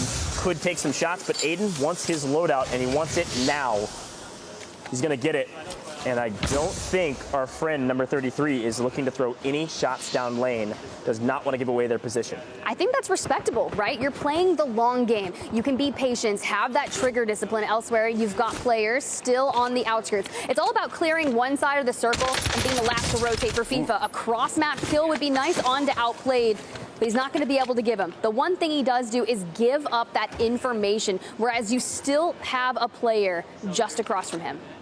There's a lot of people in the area. I mean, 13 sounds like a lot. It's actually not that much for how big of a zone we still have. Uh-oh. So clean. Sophie's got the angle. Aiden has no health in iota. He throws one plate in. He cannot get the better of her. Sophie lies in wait, plays patiently, pulls the trigger at the perfect time. Aiden wiped out of this lobby, and Sophie, first time in Code Bowl, not only wins the trophy, but beats out Aiden ratting in the corner, and now is in the top 12 position and likely will be here for a while. That is Sophie, number 33. Patience is a virtue and a perfect execution. I will say, I think the golden headset would look quite good on her. Another accolade there. But she continues on the momentum here for Code Bowl 6. You got Breadman representing the bakery in the distance. Of course, you've got to keep your eyes on Tantalize, that number 10 out on the fence line. Outplayed, has been shot at multiple times, but has not been able to get out of that bunker. Bread finally picks up Sucre. They've been dancing around each other for a while. I was going to say our zone is closing, and this next zone will change everything, frankly. If you were playing low side, too bad. You've got to go very far in wide open spaces. I think there's a song about that. And if you're playing edge of map, you're in one of the best positions. Of course, Smixy finding a kill on main. Through our X-ray, we can see her off in the distance playing that kind of ridge line. She'll have to come all the way over to this zone, and Benny Central's been here since the beginning. He's got an angle, could pull a Sophie, this time on Smixy. We were talking about smart fights, right? And Smixy is by far one of the smartest competitors out there. She is storied, she's been here, and she's played so much Call of Duty throughout the past couple of years, competitive or not. She's joined us on the analyst desk. She tips a circle at the drop of a hat. As soon as she sees it, she's like, I know where I need to play from. But here's the deal. You can easily get outplayed. Yeah, and I was watching Tantalize, but having to cross these wide open spaces, somebody's going to shoot at him, I can only imagine. So I turn my thoughts back to Sophie. He's got high ground position on the ridge. Benny, of course, here on an angle and finally catches Outplayed. Outplayed gets outplayed, but only because Outplayed didn't have the information. Frankly, well done to Outplayed because he was able to stay alive for so long, getting shot from so many different angles.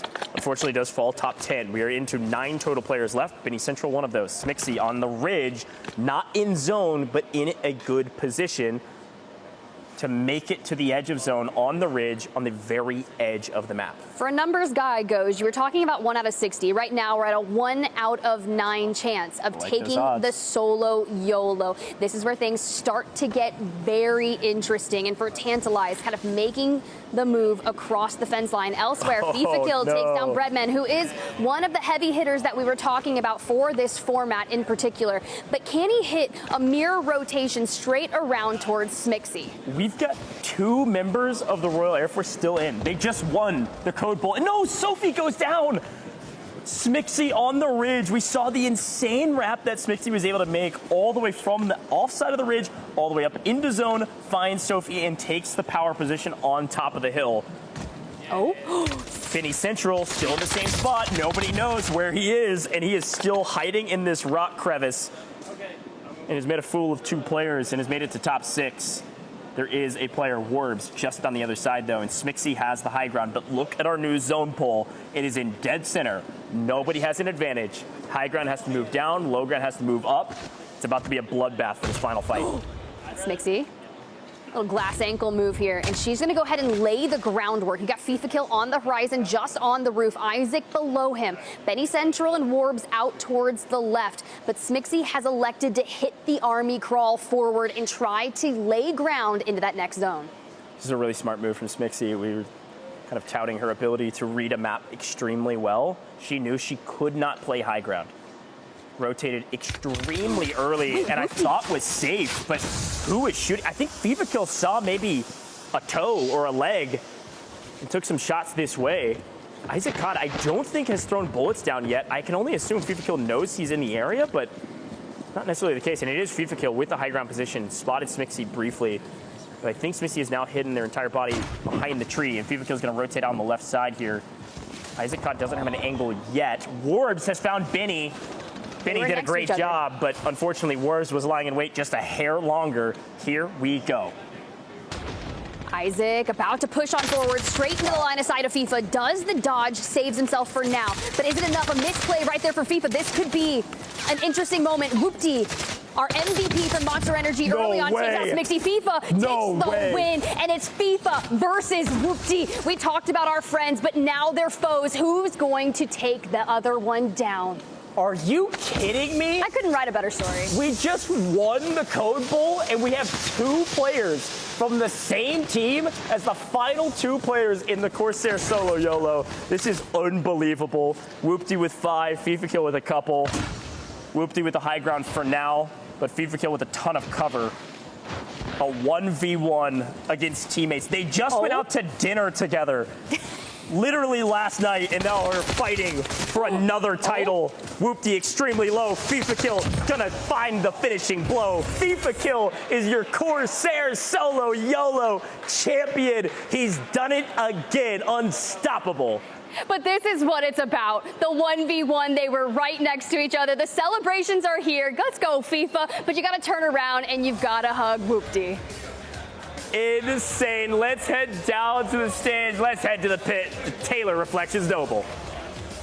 Congratulations, FIFA Kill. Your exceptional performance has truly set you apart as a solo YOLO champion, and you've shown the gaming world what it means to rise to the occasion under intense pressure. And of course, Corsair, we got to thank them for sponsoring the solo YOLO. And well, here is your golden headset provided by Corsair.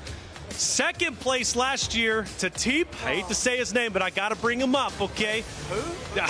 Who, right? But this year, it's all about FIFA, man. So championship, right? Whenever it comes to the regular games, and now solo YOLO champion. What's up? How you feeling? I'm feeling great. You know, solo YOLO is my thing. You know, I won one of the actual World Series ones before. Came 3rd, 2nd. Last year, came 2nd in the Code Bowl one, so it was nice. I mean, you always want to improve from the year before, and to do that, we had to win it. So I do feel a bit bad that I took my boy out, but he got the MVP ring. He'll be all right. He got the MVP ring. That's exactly right. How are you so consistent, man, when it comes to not only playing competitively, but also solo? Because you're right, you did win one of the World Series awards the ones back in the day. You're like cashing out when it comes to solo YOLOs. I'm just a nerd, bro. Like, I'll be honest, I just play so much that I've seen every circle 100 times and played it so many times. You know, you get the game sense, and then the gunny and put the time in, it comes out. So I love a solo as well. I love a solo. Yeah, well, you definitely played very, very well. What does it mean to you, man, to just be here? Do you have any family who's in the RAF at all, or the military in general, or is this just something that you're incredibly passionate about? I'll be honest, I don't have family in the RAF, but I've known these boys for a few years now, and like after last year, we actually made like a pretty strong bond as like more than just, you know, teammates at this event. We became like actual good friends, and like the cause is so great. Like right there, they had a letter on my desk from like someone who actually got helped out by the endowment, and that just means a lot to me. So to be back here, win it for them, I know how much it means for them. Like they got so much passion, you don't even understand. So like just their energy makes me fired up, so it means a lot. And then, you know, solo YOLO, gonna keep my street cred up, let them know I still got it. Come on. Right, you never lost it. What do you mean you still got it? That's actually, yeah, you never lost it, brother. Final words, man. What do you want to say, not only for your fans, but maybe the supporters out there at the RAF, because you represented in all aspects today? Hey, thank you guys for everything you do. If anybody's watching, make sure you donate if you can, obviously. I'm going to do a little one of my own, you know. Got to support the boys, but thank you guys so much. I hope we did you guys proud. Shout out to my family, my girlfriend, everybody watching, all the Shed gang. Appreciate you guys, and yeah, hopefully we'll see you next year. Run it back ×2. Well, Fifi, you know I'm a big fan, brother. Always supporting you every chance I get. Second place to first, back on top. FIFA killed. Yeah, hold it up, man. Hold it up, because you're the proud winner. And of course, we want to thank Corsair for sponsoring the solo YOLO. Without them, this solo YOLO would not be possible. FIFA Kill, your solo YOLO champion, also winning the championship as a whole. He can do it all, of course, with RAF. Desk, back to you. Stay clean house. What an incredible moment there for FIFA Kill and for RAF boys. I mean, it's such a wonderful story as well, listening to what FIFA Kill's had to say about those guys and the fact that they've created such a strong bond, and that bond's really carried through into the gameplay. I mean, absolutely amazing. And by the way, the two of you, your dulcet tones over that, absolutely incredible. The casting is elite. I've got to ask you what you noticed about his gameplay in particular that really carried him forward in the solo YOLO to go and get that golden headset. Look, it makes sense. It's something that we've been seeing for the past couple of of months as they kind of prep for the $1 million tournament down the line. But something that he said made it so much more powerful, right? Second last year. Yeah. Only way to go up is just win the whole thing. Yeah. But then to take out your teammate for the win as well, I think it's just the hours, the peeling out of the game chair to maybe get an hour of sleep, to go right back into it again. It's the dedication, and it's all the time. And honestly, I love that we got to witness it. RAF was unbelievable this tournament. Like, in terms of score, they didn't stomp, but they won. They just got all the accolades this time around, which is, I don't think we've ever seen that before. They not only get the MVP, obviously, they win the tournament, and then they also have 2 members. That's crazy. And the final fight, wild to see. Unbelievable stuff. A huge congratulations to FIFA Kills. Absolutely incredible gameplay. And thank you all for tuning in to Code Bowl 6. We also want to give a huge shout out to our incredible partners, USAA, who has been the cornerstone of this event since Code Bowl 2. A big thanks to Monster Energy for crowning our 3rd MVP, Corsair for bringing back the solo YOLO, Gillette for helping us stay cool under pressure, as well as Through Dark and Pilot on making Code Bowl 6 possible. Goj, Tiff, you guys have been phenomenal. How incredible was Code Bowl 6 for you guys this year, Tiff? I'm just grateful that I could even be here. It's been a magnificent event to be a part of. I couldn't imagine doing it alongside anyone else other than you, Goj and Lottie. Like, it's been a really fun time to highlight all the different military branches, the service members, and all the work that they put in throughout the year.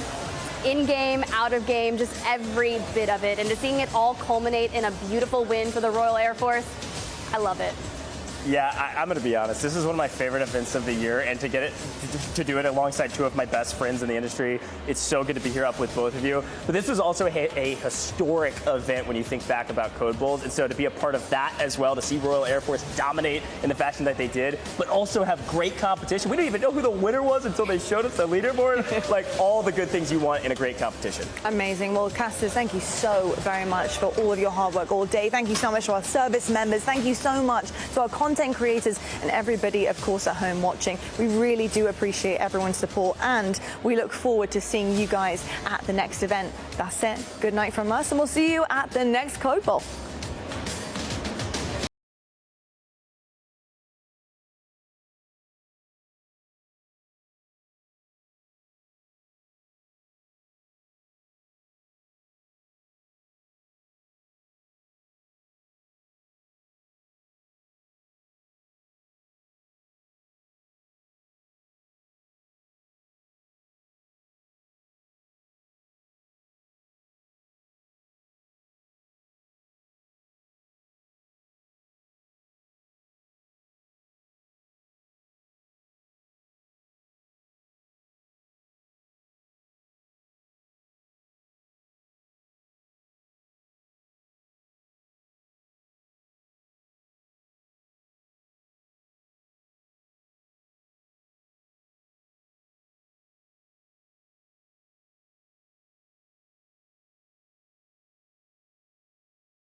Stop your